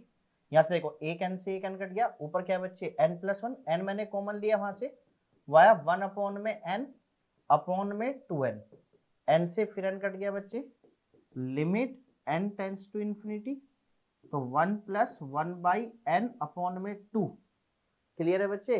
तो यहाँ पर आपने इसमें लिमिट पुट कर दी, ये कितना हो गया? 0, तो आंसर आ गया 1/2 आपका। क्यों? क्योंकि बच्चे limit n tends to infinity 1/n कितना होगा? 0 होगा, तो इसकी वजह से ये 0 हो गया, 0 प्लस 1 1 1 अपॉन में 2 आपका आंसर आ गया। क्लियर है? आगे बच्चे बात में 30 के आपके दोनों पार्ट्स आपके हो गए। अब हम क्वेश्चन नंबर 31 ट्रिग्नोमेट्री के क्वेश्चंस की तरफ अब हम चलते हैं, ठीक है? तो ट्रिग्नोमेट्री का क्वेश्चन आराम से समझना, बहुत इजी क्वेश्चन है, इतना टफ नहीं है, ठीक है? तो यहाँ पर भी आप अपनी वीडियो को थोड़ा सा विराम देके उसको आप लिख सकते हैं, ठीक है? हाँ चलिए आगे की बात करते हैं। क्वेश्चन नंबर 31 क्या है? ट्रिग्नोमेट्री का क्वेश्चन है। कोस की power 4 pi by 8 plus cos की power 4 3 pi by 8 plus cos की पावर 4 5 पाई/8 प्लस कोस की पावर 4 7 पाई/8। ठीक है आपको दिख रहा होगा क्वेश्चन वहां पर। चलिए आगे की बात कर लेते हैं। अब देखो इसको हम क्या बोलेंगे, कोस की पावर 4 पाई/8 प्लस कोस की पावर 4 3 पाई/8 प्लस कोस की पावर 4, इसको मैं क्या बोलूंगा पाई माइनस 3 पाई/8, और इसको क्या बोलूंगा बच्चे कोस की पावर 4 पाई माइनस पाई/8 7 पाई/8 को, है ना। ये कितना हो गया, कोस की पावर 4 पाई/8 प्लस कोस की पावर 4 3 पाई/8, और कोस पाई माइनस थीटा होता है माइनस कोस थीटा, पावर 4 है तो वो प्लस हो गया, तो ये कितना हो गया कोस की पावर 4 3 पाई/8। ऐसे यहाँ पर पाई minus theta minus cos theta, power 4 है तो माइनस प्लस हो गया, तो कोस की पावर 4 पाई/8, ये ट्वाइस हो गया। 2 मैंने 2 कोस की पावर 4 पाई/8 प्लस 2 कोस की पावर 4, ठीक है बच्चे 3 पाई/8, ये आपके पास हो गया। ठीक है यहां से हमने 2 कॉमन ले लिया, ये कितना बच गया कोस स्क्वायर पाई/8 को मैं का होल स्क्वायर बोल सकता हूँ, कोस स्क्वायर 3 पाई/8 का बच्चे मैं इसको होल स्क्वायर बोल सकता हूँ। अब एक बात बताओ जरा, एक फॉर्मूला होता है अगर याद हो तो, cos 2x का एक फॉर्मूला होता है बच्चे 2 cos स्क्वायर x माइनस 1, है ना। अब हम इसको अगर इधर ले आए तो ये क्या हो जाएगा 1 plus cos 2x equal to में 2 cos स्क्वायर x, और अगर आपको cos स्क्वायर x का फॉर्मूला बनाना है तो वो आपका हो जाएगा 1 प्लस cos 2x अपॉन में 2, ये हो जाएगा। अब से देखो यहाँ पर एंगल x है, यहाँ पर एंगल ट्वाइस हुआ है, तो ऐसे ही अगर मैं बोलूं cos स्क्वायर पाई/8 तो क्या हो जाएगा 1 प्लस cos, इसका एंगल ट्वाइस कर दो पाई/4 अपॉन में 2। क्लियर है, बात आ गई। तो ऐसे ही अगर आपको cos स्क्वायर 3 पाई/8 को बोलना हो तो ये आप क्या बोलेंगे 1 प्लस cos 3 पाई/4। क्लियर है मेरे बच्चे, बात समझ में आ गई। चलिए आगे देखो जरा, ये कितना हुआ ट्वाइस 2 बाहर है, कोस स्क्वायर पाई/8 कितना हो गया 1 प्लस कोस पाई/4 अपॉन में 2 का होल स्क्वायर, प्लस ये कितना हो जाएगा 1 प्लस कोस 3 पाई/4 अपॉन में 2 का होल स्क्वायर। यहाँ पे भी आपने इसका स्क्वायर कॉमन ले लिया तो 1/4 कॉमन आ गया बच्चे दोनों में से, 1 प्लस कोस पाई/4 का होल स्क्वायर, प्लस इसको मैं क्या बोलूंगा 1 प्लस कॉस पाई माइनस पाई/4 का होल स्क्वायर, ये कितना हुआ 1/2 आ गया, 1 प्लस कॉस पाई/4 का whole square plus cos pi minus theta minus cos theta, तो ये आया 1 माइनस कोस माइनस पाई/4 का होल स्क्वायर। अब यहां पर आप फॉर्मूला खोल दीजिए कितना हो गया 1/2, 1 प्लस कोस पाई/4 की वैल्यू 1/√2 का होल स्क्वायर, प्लस ये भी कितना हो गया यहाँ पर 1 माइनस 1/√2 का होल स्क्वायर, ये आ गया आपका 1/2। क्लियर है बच्चे, ये कितना हो 1 प्लस 1/2 प्लस 2/√2, 1 प्लस 1/2 माइनस 2/√2, इससे कैंसिल हो गया 1/2, 1 प्लस 1 2 और 1/2 1, आंसर इज 3/2, और हमें कितना लाना है बच्चे 3/2, आ गया आंसर हमारा। क्लियर है, बात आ गई बच्चे समझ में। तो इस क्वेश्चन को बड़े ध्यान से आराम से करना, एक बार क्वेश्चन को समझ के कॉन्सेप्ट को समझ के कैसे क्वेश्चन पकड़ा जाता है।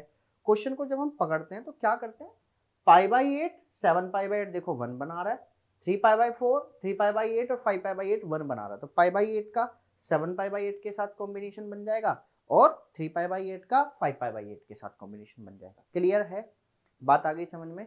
ठीक है, तो अब नेक्स्ट क्वेश्चन इसका और वाला पार्ट करते हैं, इसमें भी आप थोड़ा सा अपना वीडियो को विराम देने के बाद और उसको लिख लीजिए। ठीक है, चलिए आगे की बात करते हैं, नंबर नेक्स्ट क्वेश्चन की तरफ पढ़ते हैं। बड़े ध्यान से, अच्छा क्वेश्चन है और ये आसान भी है क्वेश्चन। ठीक है, तो क्वेश्चन क्या है आपका, क्वेश्चन नंबर 31 का और पार्ट, है ना। क्या है, cot alpha cot beta equal to में 2, और आपको शो दैट करना है cos alpha plus beta upon में cos alpha minus beta equal to 1/3। देखो हम इसको क्या बोल सकते हैं, कोस अल्फा अपॉन में साइन अल्फा, इसको मैं क्या बोल सकता हूं, कोस बीटा अपॉन में साइन बीटा इक्वल टू में 2। क्लियर है बच्चे, अपॉन में 1 ये बोल सकता हूं। अप्लाई कर दो यार कॉम्पोनेंडो और dividendo, cos alpha cos beta plus sine alpha sign beta. अच्छा अभी जो ना मैं पहले क्वेश्चन आपको करा देता हूँ, फिर आपको जो ना मैं एक चीज जरूर बताऊंगा, उसको बड़े ध्यान से सुन लेना, ठीक है। पहले क्वेश्चन समझ लो, हमने यहाँ पर अप्लाई किया कॉम्पोनेंडो एंड डिविडेंडो, ये कर दिया मेरे बच्चे। ऊपर जरा फॉर्मूला बन गया किस चीज का, जरा बताओ, कॉस अल्फा माइनस बीटा का। नीचे फॉर्मूला बन गया कॉस अल्फा प्लस बीटा का इक्वल टू में 3/1। हमें उल्टा चाहिए, इसको कर दो भाई, cos alpha plus beta upon में कॉस अल्फा माइनस बीटा। हो गया बच्चे आंसर 1/3, हो गया भाई क्वेश्चन सॉल्व, खत्म। क्लियर है। अब देखो चलो तुम्हें एक चीज बताता हूं, बड़े ध्यान से समझना। जब भी दो क्वेश्चंस होते हैं और दोनों में चॉइस होती है, तो होता क्या है कि एक क्वेश्चन लेंदी होता है और एक क्वेश्चन थोड़ा सा स्किल पर होता है। जो स्किल वाला क्वेश्चन होता है वो छोटा होता है, जल्दी हो जाता है, वहाँ टाइम मैनेजमेंट, तो जिस बच्चा वो स्किल वाले क्वेश्चन पकड़ता है इसलिए उसका पेपर थोड़ा जल्दी हो जाता है। आप लेंदी क्वेश्चन पकड़ रहे हो तो आपका पेपर थोड़ा सा टाइम लगता है, लेकिन आपसे क्वेश्चन होना जरूर चाहिए, चाहे वो कोई सा भी हो। अगर आप लेंदी क्वेश्चन पकड़ रहे हो तब भी कोई दिक्कत नहीं है, लेकिन क्वेश्चन को एंड तक जरूर करना है। क्लियर है बच्चे, चलें हम, तो यहाँ पर आप इस क्वेश्चन को लिख लीजिए, इसके बाद फिर हम नेक्स्ट सेक्शन नंबर आपका डी स्टार्ट कर, सेक्शन डी की तरफ, है ना। तो सेक्शन डी की तरफ बच्चे हम चल रहे हैं इस सेक्शन में। तो सेक्शन डी में जो पहला क्वेश्चन है वो आपका है परमुटेशन एंड कॉम्बिनेशन का। तो क्वेश्चन को हम बड़े ध्यान से समझेंगे। क्या है question, in how many ways can the letters of the word permutations be arrange. कितने तरीके से हम क्या बच्चे letters of the word permutation arrange कर सकते हैं, जिसमें कंडीशन उसने दी है। वर्ड आपके पास क्या दिया है, क्वेश्चन नंबर है बच्चे 32। वर्ड आपके पास उसने क्या दिया है, परमुटेशंस, है ना बच्चे। ये उसने वर्ड दिया है, जिसमें उसने पहला बोला है कि हम, जिसमें पी स्टार्ट विद पी और एंड विद एस, जिसमें जो भी आपके लेटर्स आएंगे, जो भी आपके वर्ड्स बनेंगे वो स्टार्ट पी से होने चाहिए और एंड किससे होने चाहिए, एस से होने चाहिए। तो पी को हम स्टार्टिंग में क्या कर देंगे, फिक्स, और एस को हम एंड में क्या कर देंगे बच्चे, फिक्स कर देंगे, ठीक है ना। अब बड़े ध्यान से समझना इसमें भाई, क्या हो जाएगा कि हम पी को हमने स्टार्टिंग में फिक्स कर दिया, एस को हमने एंड में फिक्स कर दिया, इसके बीच में जो लेटर्स है वो बच्चे हमने लिख दिए ERMUTATION, है ना बच्चे। तो ये टोटल कितने लेटर्स हैं आपके, तो जब मैं बात लिखूं तो number of words start with P and and with S, कितने बनेंगे बच्चे, टोटल कितने लेटर, फैक्टोरियल 10, और इसमें टी कितनी बार, 2 बार, तो फैक्टोरियल 10 अपॉन फैक्टोरियल 2। क्लियर है बच्चे, इसकी कैलकुलेशन करके आप इसका आंसर लिख सकते हैं। फैक्टोरियल सोल्व करना आपको सबको आता है, ठीक है। Number next question number second की, इसके सेकंड पार्ट की बात की तरफ चलेंगे। सेकंड जो पार्ट है इसका वो क्या है, मैं यहाँ से देख लेता हूँ, all vowels are occur together, ठीक है बच्चे। इसका सेकंड है all vowels are occur together, है ना, अकर टुगेदर, ठीक है बच्चे। तो इसमें से पहले वोवल्स आप देख लीजिए कौन कौन से वोवल्स हैं, ई यू ए आई ओ, ठीक है बच्चे, ये वोवल्स इसमें है। बचा क्या, P R M M T T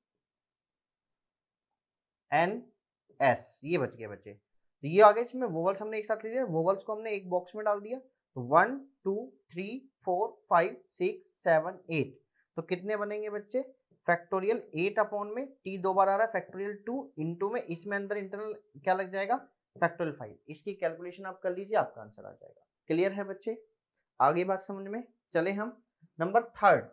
third जो बच्चे इसने ऑप्शन दिया है आपको, थर्ड में मतलब जो ऑप्शन कह रहा हूँ, जो भी थर्ड में इसने बात पूछी है, वो थर्ड क्वेश्चन में क्या पूछी है बच्चे, उसने आपसे पूछे कि there are the always 4 letters between P और एस। पी और एस के बीच में ऑलवेज कितने लेटर्स होने चाहिए? 4 लेटर्स होने चाहिए, है ना।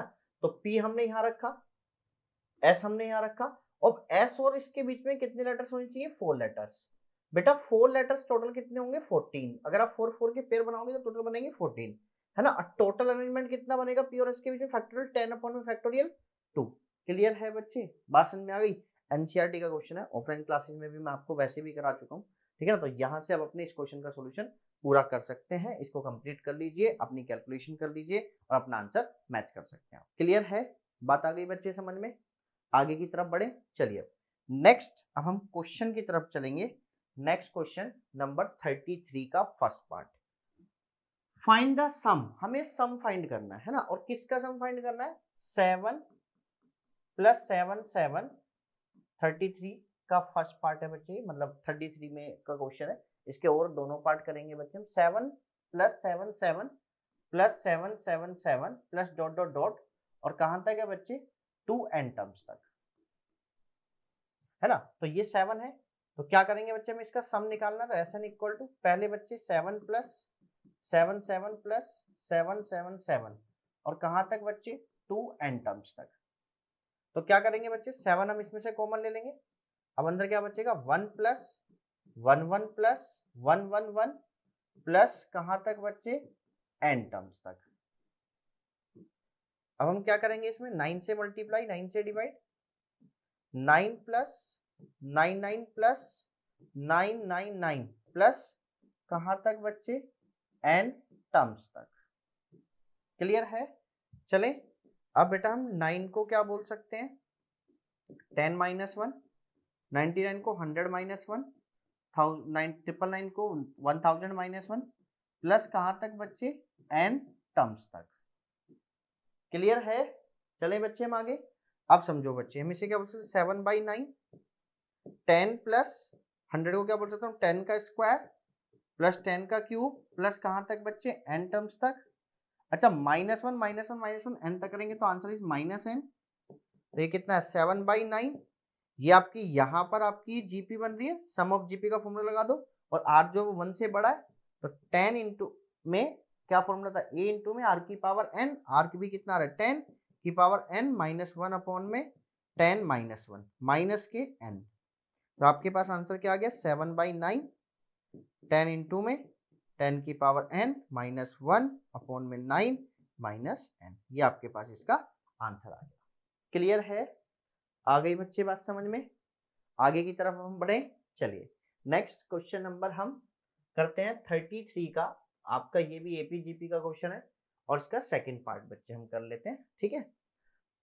तो देखिए क्या कह रहा है वो, if A and B are the roots of the equation, A और बी इस इक्वेशन के रूट्स हैं, and C and D are the इस इक्वेशन के रूट्स हैं, है ना बच्चे। A and B are the roots of the equation, किस इक्वेशन के बच्चे? x² - 3x + p = 0 के, और c and d are the roots of the equation, किस इक्वेशन के हैं बच्चे? x² - 12x + q = 0, ठीक है।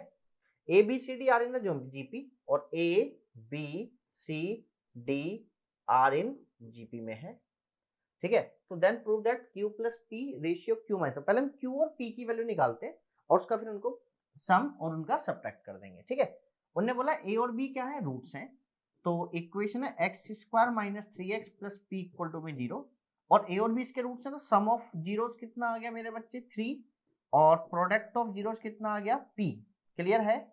आगे की बात अगर हम थोड़ी सी करते हैं, तो उसने बोला है x² - 12x + q = 0, दूसरी इक्वेशन ये है, इसके रूट्स क्या? c और d, तो सम ऑफ जीरोस कितना आ गया? 12, और प्रोडक्ट ऑफ जीरोस कितना आ गया बच्चे?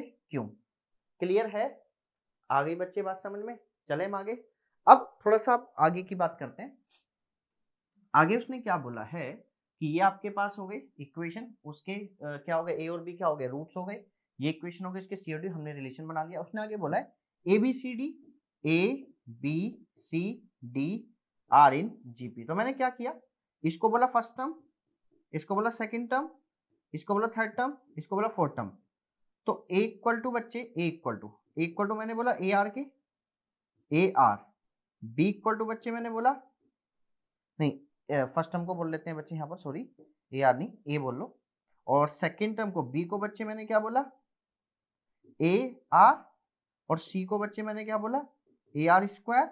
और डी को बच्चे मैंने क्या बोला, a r cube. Third term, first term, second term और थर्ड टर्म। क्लियर है बच्चे, बात समझ में आ गई। अच्छा इधर वाला क्वेश्चन आपने लिख लिया, तो मैं इसको एक बार रब करने जा रहा हूँ क्योंकि मुझे वो वाला क्वेश्चन पूरा सोल्व करना है। तो इसको यहाँ पर आप अपनी वीडियो को थोड़ा सा विराम देके पहले इसको लिख लेना बच्चे, उस क्वेश्चन को स्टार्ट करने से पहले, ठीक है। अब देखो जरा बड़े ध्यान से। तो अब उसने आगे क्या दिया आपको, a plus b equal to कितना है 3। तो मतलब a plus a r equal to कितना है 3। हमने फर्स्ट टर्म उसका a मान लिया जीपी का, कॉमन रेशियो हमने r मान लिया। यहां से a कॉमन लिया, 1 प्लस आर इक्वल टू में 3। आगे उसने क्या दिया हुआ बच्चे कि c plus d equal to में कितना है 12, a r square plus a r cube equal to में 12। ए आर स्क्वायर यहां से भी कॉमन लिया, 1 प्लस आर इक्वल टू में 3। क्लियर है बच्चे। तो आर स्क्वायर, सॉरी यहाँ पर ये 12 है, 12 ठीक है। आर स्क्वायर ए इंटू में 1 प्लस आर इक्वल टू में 12। इसकी वैल्यू ऊपर से आप जानते हो, आर स्क्वायर इंटू में 3 इक्वल टू में 12। तो आर स्क्वायर की वैल्यू क्या आ गई 4। तो आर कितना आ गया बच्चे प्लस माइनस 2। जब आर 2 है तो ए निकालेंगे बच्चे हम फर्स्ट टर्म, यहां पर आप 2 रख दीजिए तो ए आ रहा है 1। और जब आर माइनस 1 है, सॉरी माइनस 2 है, तो आपके पास ए आ रहा है -2, तो माइनस के 3। क्लियर है, बात समझ में आ गई बच्चे। ये यहां से आपके पास आ गया। चले हम अब उसके बाद उसने आगे क्वेश्चन में बोला हमारे पास थोड़ा सा स्पेस की कमी पड़ गई है, तो हम थोड़ा सा अगर ये हो जाए एक बार चेक करेंगे भाई हो रहा नहीं हो रहा। ठीक है, हाँ हो गया। ठीक है, क्या आपको ये दिख रहा है? दिख रहा है तो भाई ठीक है, अच्छी बात है। नहीं तो फिर थोड़ा सा वहीं पर वीडियो को पॉज करके आप उसको मतलब विराम देके और उसको लिख लेना। ठीक है बच्चे, अब आ जाओ बड़े ध्यान से, आगे की बात करेंगे। चलिए आ गया हो बच्चे बहुत ध्यान से। अब उसने आगे क्या बोला है, बड़े ध्यान से समझना। अब P किसके इक्वल है बच्चे, A के, A डॉट B के। तो P इक्वल टू में AB, और AB कौन है बच्चे A, और B डॉट कौन, B कौन है A R। तो P इक्वल टू में, एक बार मैं इसके लिए P निकालता हूं, तो 1 इंटू में 2, तो P कितना आ गया 2। क्लियर है, आगे की बात करेंगे बच्चे हम। अच्छा P इसके लिए भी निकाल लेते हैं, A डॉट B। तो P इक्वल टू में A R डॉट A यही होगा। तो P इक्वल टू में A कितना है यहाँ पर -3, R कितना -2 इंटू -3। तो P कितना आ गया बच्चे 3 3 9 माइनस के 18। क्लियर है, आगे की बात करते हैं भाई हम। चलिए Q किसके इक्वल है, Q इक्वल है बच्चे C dot D, C dot D।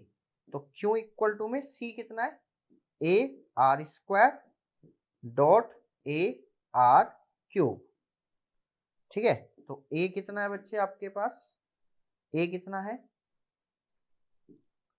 1, R कितना है, R का स्क्वायर 4 इंटू में 1 इंटू में 8, ये कितना आ गया 32। क्यों आपके पास आ गया।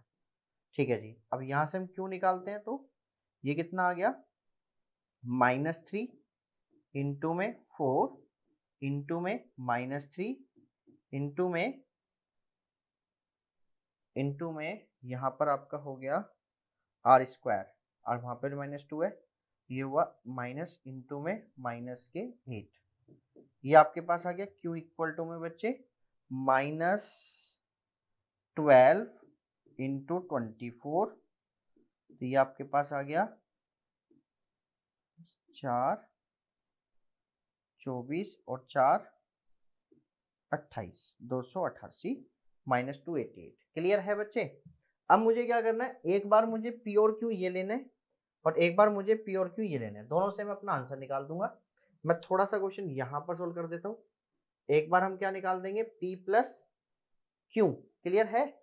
और हमें क्या निकालना है, Q माइनस P। तो P प्लस Q देख लो जरा, P प्लस Q। P कितना है 2, Q कितना है बच्चे 32, अपॉन में Q कितना है 32 माइनस 2 17। ये कितना आ गया बच्चे आपके पास 34 डिवाइडेड बाय 30। इसका रेशियो आपने चेक किया तो 17:15। इससे तो आपका आंसर आ गया इस वाले P और Q से। ऐसे ही आप एक बार P की वैल्यू ये रखना, एक बार Q की वैल्यू ये रखना, और एक बार P, Q प्लस P और Q माइनस P आप निकाल देना। क्लियर है? आ गई बच्चे इतनी बात समझ में? चले हम तो यहाँ पर इस क्वेश्चन को आप लिख लीजिए, एनसीईआरटी का ही क्वेश्चन है ये भी। तो वीडियो को विराम देके आप इस क्वेश्चन को यहाँ पे लिख लीजिए। चले हम आगे आगे की बात करते हैं, बड़े ध्यान से, बहुत ही ध्यान से समझना।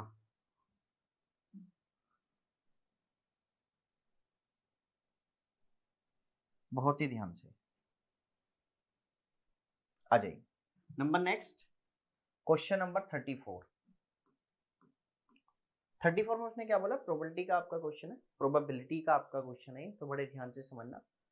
2 स्टूडेंट्स हैं, Anil and Ashima, appeared in an examination। 2 students हैं, एक कौन है अनिल है, एक कौन है आशिमा है। वो एक एग्जाम में क्या कर रहे हैं, appear कर रहे हैं बच्चे। The probability that Anil will qualify the exam, Anil के एग्जाम क्वालिफाई करने की प्रोबेबिलिटी कितनी है 0.05।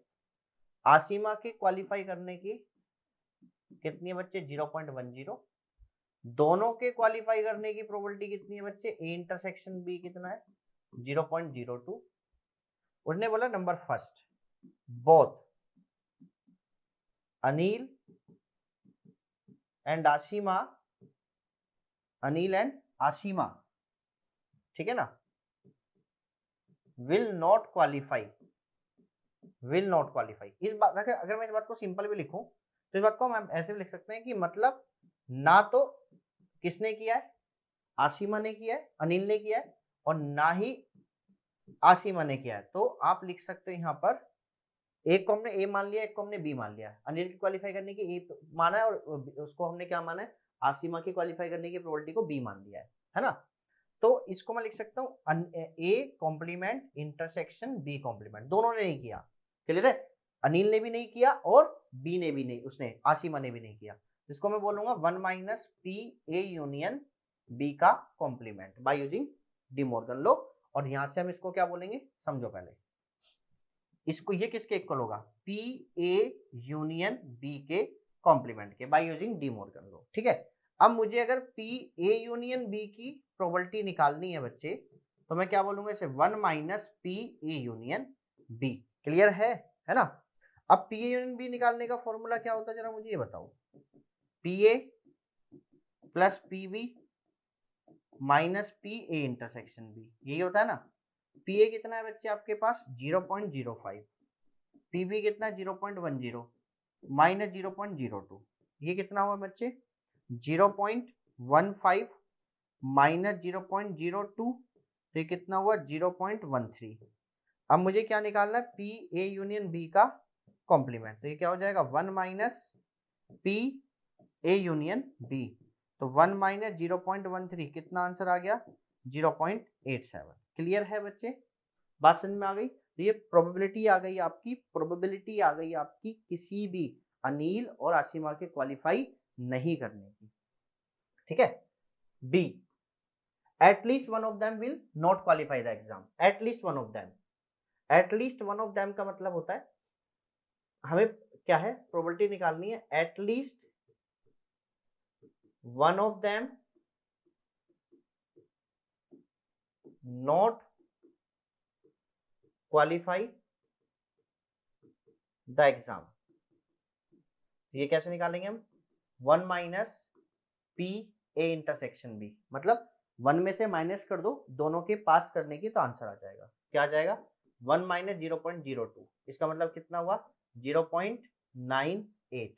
देखो at least one of not qualify का मतलब है कि उनमें से किसी ने भी क्वालिफाई नहीं किया है, तो दोनों के क्वालिफाई करने को 1 में से क्या कर दो? माइनस। क्लियर है? चलिए नंबर सी ऑप्शन। सी में उसने क्या बोला? Only one of them, only one of them, probability निकालनी है। Only one of them, only one of them का मतलब क्या कि एक ने किया होगा एक ने नहीं किया होगा, मतलब ए ने किया और बी ने नहीं किया, या प्लस बी ने किया ए ने नहीं किया। अब इसको क्या बोलूंगा? ए माइनस बी बोलते हैं इंटरसेक्शन बी के कॉम्प्लीमेंट को, है ना। और ए माइनस बी कैसे निकालते हैं? P A minus P A intersection B plus P B minus P A intersection B. तो कितना हुआ? पी ए प्रोबेबिलिटी पास करने की कितनी है उसकी? 0.5 माइनस 0.02 प्लस 0.10 माइनस 0.02, कितना हुआ? 0.03 प्लस 0.08, ये कितना हुआ? 0.11। क्लियर है? ये आ गई बच्चे, उनमें से किसी भी, only one of them will qualify the exam. Clear है? बात आ गई बच्चे समझ में? तो यहां तक आप अपना क्वेश्चन, ये अपना आंसर लिख सकते हैं। इसको लिखने के बाद, ठीक है बच्चे, फिर हम नेक्स्ट क्वेश्चन पे पहुंचते हैं। तो पहले आप इसको लिख लीजिए। अगर 34 का सेकंड वाला पार्ट भी मैं आपको, और पार्ट भी मैं आपको करा देता हूँ। क्लियर है? चलिए बच्चे, तो आप इसको लिख लीजिए एक बार। तो वीडियो को पॉज करके आप इसको लिख लीजिए। चलिए आगे की तरफ बेटा, अब हम स्टार्ट करने जा रहे हैं 34 का सेकंड पार्ट, है ना। सेकंड पार्ट में उसने क्या बोला है? 34 के सेकंड मतलब और वाले क्वेश्चन में उसने क्या बोला है? ए फेयर कॉइन है इज टॉस 4 टाइम्स। एक फेयर कॉइन को कितनी बार उछाला गया? 4 बार उछाला गया, ठीक है ना। एक फेयर कॉइन को 4 बार उछाला गया, तो पहले उसका सैंपल स्पेस लिखना है ना। अगर आपको सैंपल स्पेस लिखना है तो आप कैसे लिखेंगे? ठीक है, आप रफ में लिख के यहाँ लिख सकते हैं, या मैं आपको डायरेक्ट बता देता हूँ कैसे लिखेंगे बच्चे। आप कितनी बार, कितना उछाला है पहले बताओ? 4 बार उछाला है, तो 2 की पावर 4 कितना हो गया? 16। तो कैसे करेंगे? 8 बार हेड, 1 2 3 4 5 6 7 8, और 8 बार ही आपका टेल, 1 2 3 4 5 6 7 8, ठीक है। फिर 4 बार हेड, 4 बार टेल, फिर 4 बार हेड, 4 बार टेल, फिर 2 बार हेड, 2 बार टेल, फिर 2 बार हेड, 2 बार टेल, फिर 2 बार हेड, 2 बार टेल, फिर एक हेड एक टेल, एक हेड एक टेल, एक हेड एक टेल, एक हेड एक टेल, एक हेड एक टेल, एक हेड एक टेल, एक हेड एक टेल, ठीक है बच्चे।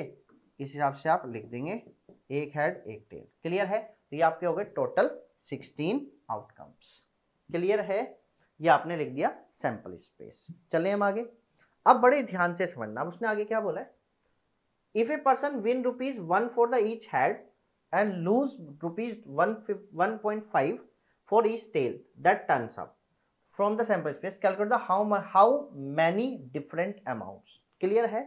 अच्छा, जब उसने 4 बार कॉइन को उछाला होगा तो उसके पास क्या क्या आया होगा? पहले देखो बात करते हैं। या तो 4 हेड आए होंगे, या 3 हेड एक टेल आया होगा, या 2 हेड एक टेल आया होगा, या 1 हेड 3 टेल आया होगा, या 3 टेल आए होंगे। क्लियर है? आ गई बच्चे बात समझ में? अब देखो जरा, जब उसने चारों हेड आए होंगे तो उसको, उसने एक हेड पे उसको क्या मिल रहा है? ₹1 जीत रहा, तो उसने ₹4 विन करे होंगे, ठीक है मेरे बच्चे। जब उसका 3 हेड आया होगा तो यहाँ पर उसके 3 और 1, तो कितना है? ₹1.5 उसने विन किया होगा। जब उसके 2 हेड 2 टेल आए तो 2 हेड के उसने ₹2 जीते, और 2 टेल के ₹3 उसने हारा, तो 2 - 3 कितना हुआ? ₹1 का उसको क्या हुआ? लॉस हुआ। ₹1 का लॉस हुआ। यहां पर ₹1 उसने जीता और ₹1.5 उसने हारे हैं 3 बार, तो कितना हो गया? ठीक है, 4.5। तो 1 - 4.5 कितना हुआ मेरे बच्चे? 4.5 में से 1.0 माइनस कर दो, कितना हुआ? तो 3.5 का उसको क्या हो गया? लॉस हो गया। ₹3.5 का उसको लॉस हो गया। यहां पर देखो जरा बच्चे, चले हम 1 रुपीज हार गया तो -6 रुपीज का उसको, मतलब ये 6 रुपीज का उसको क्या हो गया, लॉस हो गया। ठीक है, 6 रुपीज का उसको लॉस हो गया। यहां तक है बच्चे, ये चीज है। अब हम प्रोबेबिलिटी निकाल रहे हैं। 4 रुपीज जब उसने विन करे हैं तो चारों हेड आना 1/16, एक ही बार आ रहा है।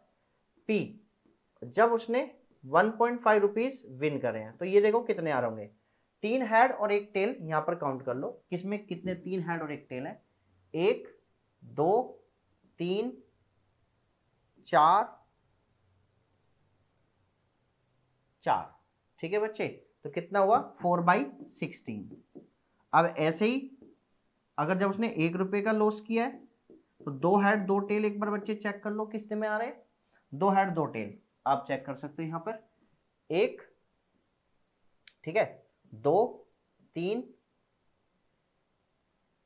4 5 5 और एक और होगा कोई भाई, अभी एक और होगा कोई। ठीक है, और होगा कोई, अभी एक बार इसको रब कर देते हैं जो पहले लगाया था। ठीक है, तो देखो जरा यहाँ पर 2 हेड, 1 ये रहा 2 हेड 2 टेल, फिर यहाँ पर 2, यहाँ पर 3, यहाँ पर 4, यहाँ पर 5 और यहाँ पर 6। तो कितना आ गया बच्चे 6/16।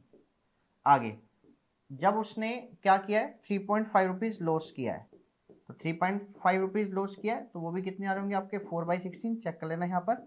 और पी जब उसने एक क्या करा है 6 रुपए का उसको लॉस हुआ है, तो 6 रुपए का जब उसको लॉस हुआ है तो वो कितना होगा 1/16। क्लियर है? आगे बच्चे बात समझ में चले हम, तो बड़े ध्यान से समझना। ठीक है जी, चलिए तो ये क्वेश्चन आपका हो गया, तो यहाँ पर आप इसको लिख सकते हैं। चले हम आगे, तो नेक्स्ट अब हम क्वेश्चन नंबर 35 करेंगे बच्चे। तो इसको यहाँ पर अपनी वीडियो को विराम देके आप इसको लिख लीजिए। अब हम क्वेश्चन नंबर 35 की तरफ चलेंगे। इसको मैं यहाँ पे रब करता हूँ।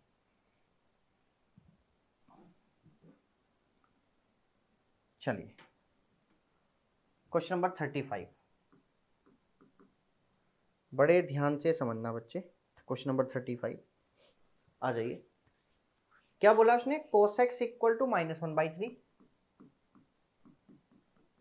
cos x किसके इक्वल है -1/3, और x कहां पर बिलोंग कर रहा है, थर्ड क्वाड्रेंट में। Find the value of sin x/2 cos x/2 and tan x/2, है ना। अब पहले मेरी बात समझो बड़े ध्यान से। sin x/2 निकालने का फॉर्मूला होता है √1 - cos x/2, ये तुम जानते हो। sin x/2 √1 - 1/3 अपॉन में 2, तो sin x इक्वल टू में कितना आ गया √3 + 1 4, 4/2, तो 4/3/2, तो sin x इक्वल टू में कितना आ गया बच्चे 2/3, ये आ गया आपके पास। तो sin x/2 यहाँ पर, तो sin x/2 इक्वल टू कितना है √2/√3, इतना आ गया। अब देखो जरा, उसने एक चीज बोली आपसे कि x किस क्वाड्रेंट में लाई कर रहा है, थर्ड क्वाड्रेंट में। थर्ड क्वाड्रेंट का मतलब है कि वो होगा पाई से बड़ा होगा और 3π/2 से छोटा होगा, यही होगा। हमें चाहिए x/2, तो दोनों को 2 से डिवाइड कर दो सबको। इसका मतलब क्या था 90 से बड़ा और 3π/4 से छोटा, मतलब कौन से क्वाड्रेंट में आ गया, सेकंड क्वाड्रेंट में। जब सेकंड क्वाड्रेंट में आ गया तो साइन सेकंड क्वाड्रेंट में क्या होता है, पॉजिटिव होता है। क्लियर है? अब आपको निकालना है cos x/2 equal to formula 1 + cos x/2, यही होता है 1 +, अच्छा cos माइनस में क्योंकि थर्ड क्वाड्रेंट में, तो -1/3 अपॉन में 2। यहाँ से आप इसको सोल्व करेंगे, 3 × 3, तो कितना हुआ 1/3, मतलब 1/√3। सेकंड क्वाड्रेंट में cos किस में होता है, नेगेटिव, तो ये कितना आएगा cos x/2 1/√3। आगे बढ़ा जाए, चले बच्चे हम चले। अच्छा अब हमें क्या निकालना है, tan x/2। अच्छा tan x/2 क्या होता है, sin x/2 अपॉन में cos x/2। ये कितना है आपके पास √2 अपॉन में √3 अपॉन में -1 अपॉन में √3, √3 से √3 कैंसिल, -√2, तो tan x/2 आपके पास कितना आ गया -√2। क्लियर है? आ गई बच्चे बात समझ में? चले हम, तो क्वेश्चंस आपको समझ में आ गया तो यहाँ तक हमारा सेक्शन डी क्या हो गया, कंप्लीट हो गया। ठीक है, यहाँ पर आप अपनी वीडियो को विराम देके आप यहाँ पे सेक्शन डी का लास्ट क्वेश्चन आप लिख लीजिए, फिर हम सेक्शन ई स्टार्ट करते हैं। क्लियर है बच्चे? वोल्टेज या रेजिस्टेंस इन एसी सर्किट। ठीक है, आफ्टर दैट उसने क्या दिया question, then after he mentions that he standard कि the standard form of complex number is x plus iota y, he gives clarity about real and the imaginary part of the complex number। जो standard form दिए बच्चे complex number की वो क्या दिए, z equal to में x plus iota y, ये दिए। he gives the clarity about real and imaginary part of the complex number, he explains about the conjugate and the modulus of complex number also। तो number first part क्या है बच्चे, उन्होंने बोला है कि z एक कॉम्प्लेक्स नंबर है, z equal to -√3 plus 4√3 iota, ये हमारे पास एक क्या है, कॉम्प्लेक्स नंबर है। Write real and the imaginary part, हमें रियल पार्ट लिखना है। तो बच्चे इसका जो रियल पार्ट होगा, real part of complex number वो क्या होगा, -√3, और जो बच्चे इमेजिनरी पार्ट होगा इस कॉम्प्लेक्स नंबर का वो कितना हो जाएगा बच्चे, 4√3। क्लियर है, आ गई बच्चे इतनी बात समझ में? ठीक है, सेकंड की बात हम करते हैं इसमें। सेकंड उन्होंने क्या बोला, फाइंड द एडिटिव इनवर्स निकालना है z का। एडिटिव इनवर्स z इक्वल होता है माइनस z के। क्लियर है बच्चे? तो जो एडिटिव इनवर्स होता है, additive inverse z equal to minus z के, तो वो कितना है बच्चे, -√3 प्लस 4√3 आयोटा। इसमें आप कर देंगे तो कितना हो जाएगा, √3 माइनस 4√3 आयोटा। ये आपके पास आ गया एडिटिव इनवर्स। ठीक है ना। नंबर थर्ड पार्ट की तरफ हम चलते हैं बच्चे। थर्ड पार्ट में उन्होंने क्या बोला है, write the multiplicative inverse of the complex number. Complex number क्या है, -√3 प्लस 4√3 आयोटा। मुझे इसका क्या लिख रहा है, मल्टीप्लेटिव इनवर्स। मल्टीप्लेटिव इनवर्स को हम डिनोट किससे करते हैं, जेड इनवर्स से। मल्टीप्लिकेटिव इनवर्स को वो इक्वल टू किसके हो जाएगा, 1/z के। तो इक्वल टू किसके हो गया बच्चे, 1 अपॉन में -√3 प्लस 4√3 आयोटा, है ना। तो यहाँ से हम इसको क्या कर देंगे बच्चे, रेशनलाइज। तो रेशनलाइज करके कितना जाएगा, -√3 माइनस 4√3 आयोटा अपॉन में -√3 माइनस प्लस 4√3 आयोटा, और इनटू में ये कितना हो जाएगा, -√3 माइनस 4√3 आयोटा। क्लियर है बच्चे? तो यहाँ से कितना आ गया, -√3 माइनस 4√3 आयोटा डिवाइडेड बाय, है ना। यहाँ पर आइडेंटिटी लगी ए स्क्वायर माइनस बी स्क्वायर, तो -√3 का स्क्वायर माइनस 4√3 आयोटा का स्क्वायर। क्लियर है बच्चे? यहाँ पर जेड इनवर्स आपका आ गया बच्चे -√3 minus 4√3 iota divided by a square minus b square, a का स्क्वायर हो गया यहाँ पर 3 प्लस 4 का स्क्वायर 16, 16 3 जा, नहीं 4 का स्क्वायर 16, 16 3 जा 48। ठीक है बच्चे, 4 का स्क्वायर 16, 16 3 जा 48। तो ये आपके पास आ गया z inverse equal to -√3 minus 4√3 iota upon में 51। तो जेड इनवर्स अगर आप लिखेंगे, मतलब सॉरी मल्टीप्लिकेटिव इनवर्स, है ना, तो -√3 आयोटा अपॉन में 51 माइनस 4√3 आयोटा अपॉन में 51। ये आपके पास आ गया क्या बच्चे, आपका मल्टीप्लिकेटिव इनवर्स। क्लियर है? चले बच्चे हम आगे की बात करते हैं। इसके थर्ड का और पार्ट वाला भी कर लेते हैं बच्चे, और पार्ट कर लेते हैं हम थर्ड का। उसने आपसे एक चीज बोली है, क्या बोली है बच्चे, थर्ड के और पार्ट में right the conjugate of the complex number. Complex number क्या है, 4√3 प्लस 3 आयोटा, इसका कॉन्जुगेट आप लिखेंगे तो कितना हो जाएगा, 4√3 माइनस 3 आयोटा। क्लियर है? आगे उसने क्या बोला, इसका मॉडुलस भी निकालना है आपको। तो इस कॉम्प्लेक्स नंबर का आप मॉडुलस निकालेंगे तो क्या फॉर्मूला था, रियल पार्ट का स्क्वायर प्लस इमेजिनरी पार्ट का स्क्वायर। ठीक है बच्चे, तो 3 का स्क्वायर कितना हुआ बच्चे, 48 प्लस 9, आंसर इज √57। तो ये आपका क्वेश्चन नंबर 36 सोल्व हो जाता है। क्लियर है बच्चे? बात समझ में आ गई? चलें हम आगे नेक्स्ट क्वेश्चन की तरफ चलते हैं बच्चे, बड़े ध्यान से समझना। नेक्स्ट क्वेश्चन नंबर 37 की तरफ हम चलते हैं, है ना। तो 37 में यहाँ पर देखो थोड़ा सा, यहीं पर है थोड़ा सा पार्ट, फिर आगे पढ़ते हैं, अगले पेज पर है। Read the following passage and the answer the questions given below. In a city school during the admission to class 11th, 18 students took English, 18 students ने इंग्लिश ली है, 23 स्टूडेंट्स टुक हिंदी, ठीक है बच्चे, 23 स्टूडेंट टुक हिंदी और 24 स्टूडेंट टुक संस्कृत।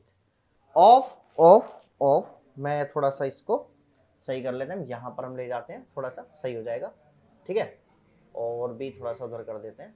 और उसने क्या बोला है बच्चे, आगे उसने क्या बोला, Hindi and 24 student took the Sanskrit. Of these 13 students both Hindi and Sanskrit, 12 student took both English and Hindi and 11 took both, ठीक है बच्चे, English and Sanskrit. Due to the request made by the some student, the school authority decide that कि 6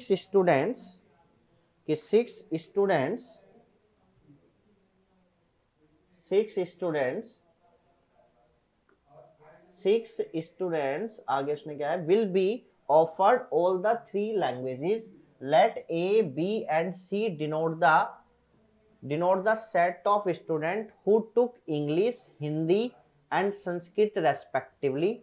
using Venn diagram find the total number of students who have only Hindi but neither English nor Sanskrit, है ना। अब समझो बच्चे बड़े ध्यान से, पहले हम एक चीज कर लेते हैं। उसने ए सेट के डिनोट किया इंग्लिश को, तो एन ए हम लिख लेते हैं इंग्लिश वाले कितने बंदे बच्चे हमारे पास, अगर हम पीछे क्वेश्चन पे जाएं तो इंग्लिश वाले यहाँ पर कितने 18 स्टूडेंट्स हैं, 18। तो उसने इसको किस चीज से डिनोट करा है, ए का मतलब क्या है उसका, इंग्लिश है। क्लियर है, चले बच्चे आगे।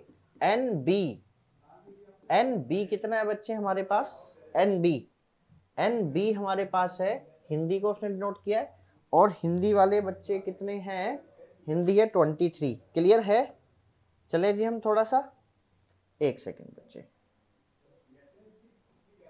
एक सेकेंड, ठीक है। चलिए अब हिंदी वाले एन बी हमारे पास कितना है, वो कितने थे बच्चे, दोबारा एक बार देख लेते हैं, 23, ठीक है, वो कितना है 23, और वो कौन है बच्चे जिन्होंने क्या लिया, हिंदी लिया। आगे एन सी जिन्होंने आपके पास संस्कृत लिया है, वो कितने बंदे बच्चे आपके पास जिन्होंने संस्कृत लिया है, वो है हमारे पास 24, ठीक है। चलें आगे, इन्होंने क्या लिया बच्चे, संस्कृत, ठीक है। अब समझो भाई बड़े ध्यान से, अब उसने बोला लेट एबीसी हमने डिनोट कर लिया, ठीक है। The student of denote the students who took the English, Hindi, Sanskrit this by using the Venn diagram. Find the total number of the students who have only Hindi but neither English nor Hindi.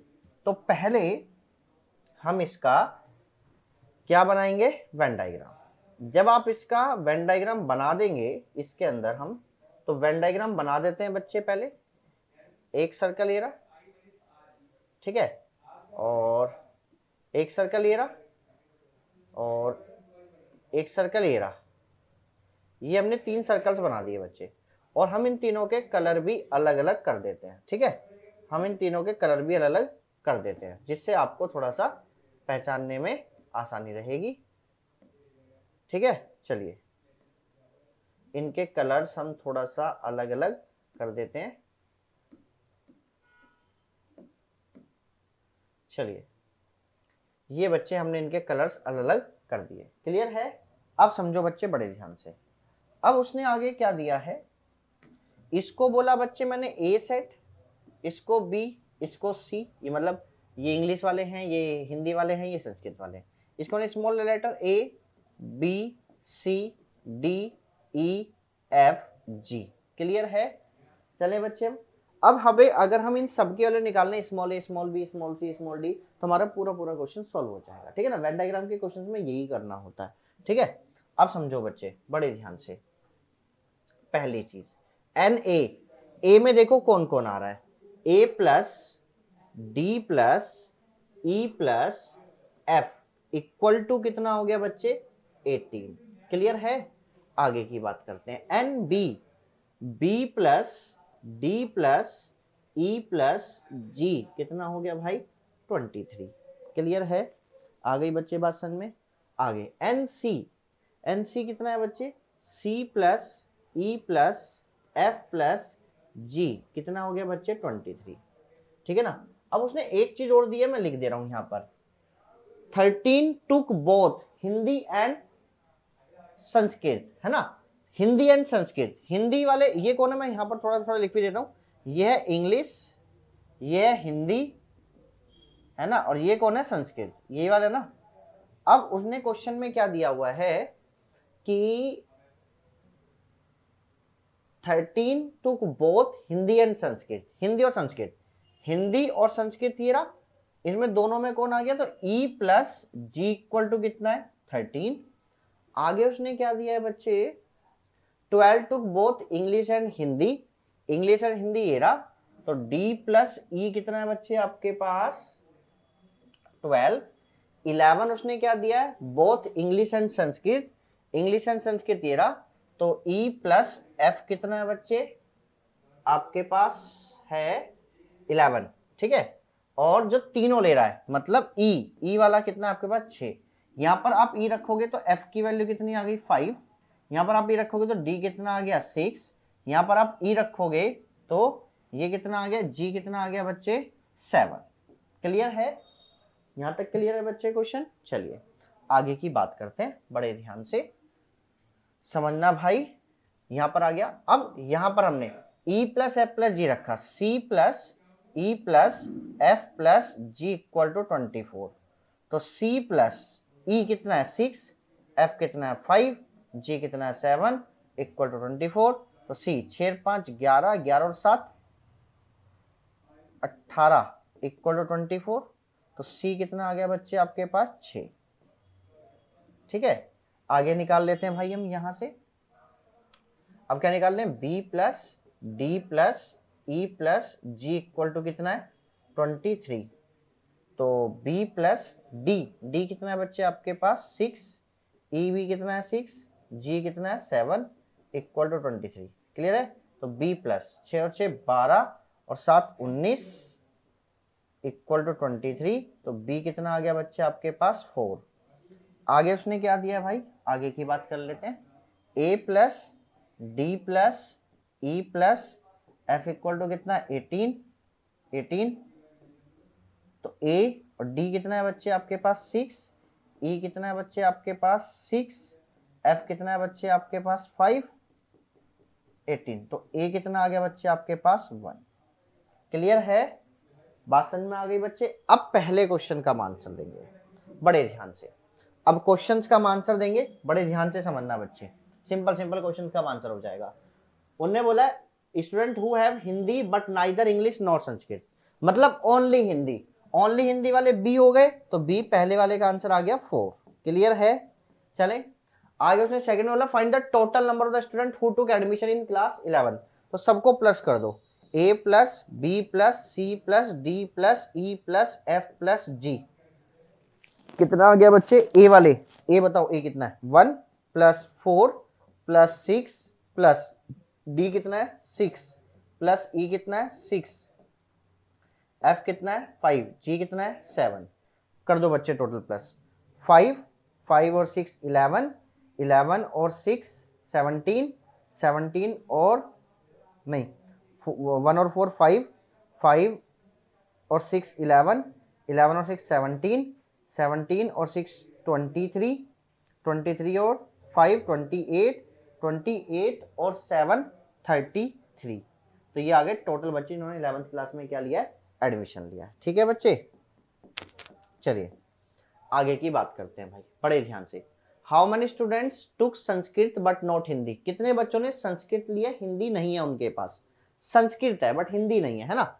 अब देखो जरा, इसके पास भी संस्कृत है और इसके पास भी संस्कृत है, तो C प्लस एफ, C कितना है 6, F कितना है 5, टोटल कितना आ गया 11। नंबर थर्ड का ही सेकंड पार्ट और वाला पार्ट भी कर लेते हैं। How many student took exactly 2 of 3 subject, 2 of 3 subject, how many student took Hindi but not Sanskrit. पहले बात करते हैं 2 ऑफ 3 सब्जेक्ट। 2 ऑफ 3 सब्जेक्ट में क्या आ जाएगा, D plus F plus G, ये वाले, ये क्या है बच्चे, 2 ऑफ 3 सब्जेक्ट। क्लियर है? तो ये हो जाएगा D plus F plus G। D कितना है बच्चे, D की हम बात करेंगे 6, F कितना है 5, G कितना है 7, कितना हो गया बच्चे 18। क्लियर है? बात समझ में आ गई? अच्छा, उसने आगे एक चीज और बोली है, how many student took Hindi but not Sanskrit. Hindi में आप B और D को प्लस कर देंगे, तो B प्लस D कितना आ गया, B कितना है 4 और D कितना है बच्चे 6, तो 4 और 6 कितना आ गया भाई 10। क्लियर है? बात आ गई बच्चे समझ में? तो इस टाइप से आपका था क्वेश्चन नंबर 37। That's clear? तो आप इसको लिख लीजिए, वीडियो को विराम देके आप इसको यहाँ तक लिख सकते हैं। क्लियर है? आगे चलें बच्चे, हम आगे की बात करें। चलिए, तो मैं इसको रब कर रहा हूँ, आप इसको यहाँ पर वीडियो को थोड़ा सा विराम देके लिख सकते हैं। ठीक है, चलें बच्चे। अगर नहीं आपको करना है तो कहो तो मैं यहीं पर इसको सॉल्व कर देता हूँ, क्वेश्चन नंबर 38 को इसी में सॉल्व कर देता हूँ। समझो बच्चे बड़े ध्यान से। क्वेश्चन नंबर 38 में क्या है भाई, केस स्टडी है, रीड द फॉलोइंग पैसेज। एक रोड है AB जिसकी टोटल लेंथ है 15, ये 15 सेंटीमीटर, ये टोटल लेंथ है। ठीक है, rest between the 2 walls, 2 walls के बीच में वो क्या कर रही है, रेस्ट कर रही है। जहां पर ये रेस्ट कर रही है 2 वॉल्स के बीच में, अब जहां पर वो क्या कर रही है, इन such a way the end point जो A है वो एक्स एक्सिस पर है, ये वाला पॉइंट एक्स एक्सिस पे है, ये वाला पॉइंट वाई एक्सिस पे है।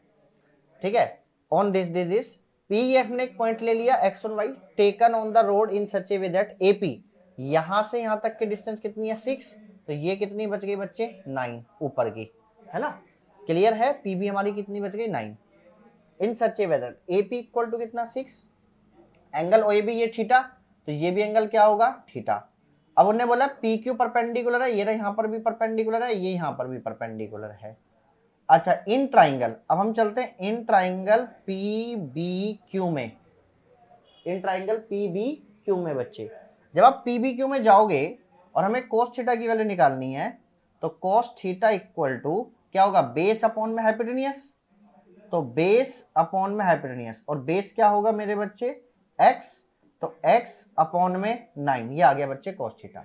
और in triangle OAB equal OAB में, इन ट्राइंगल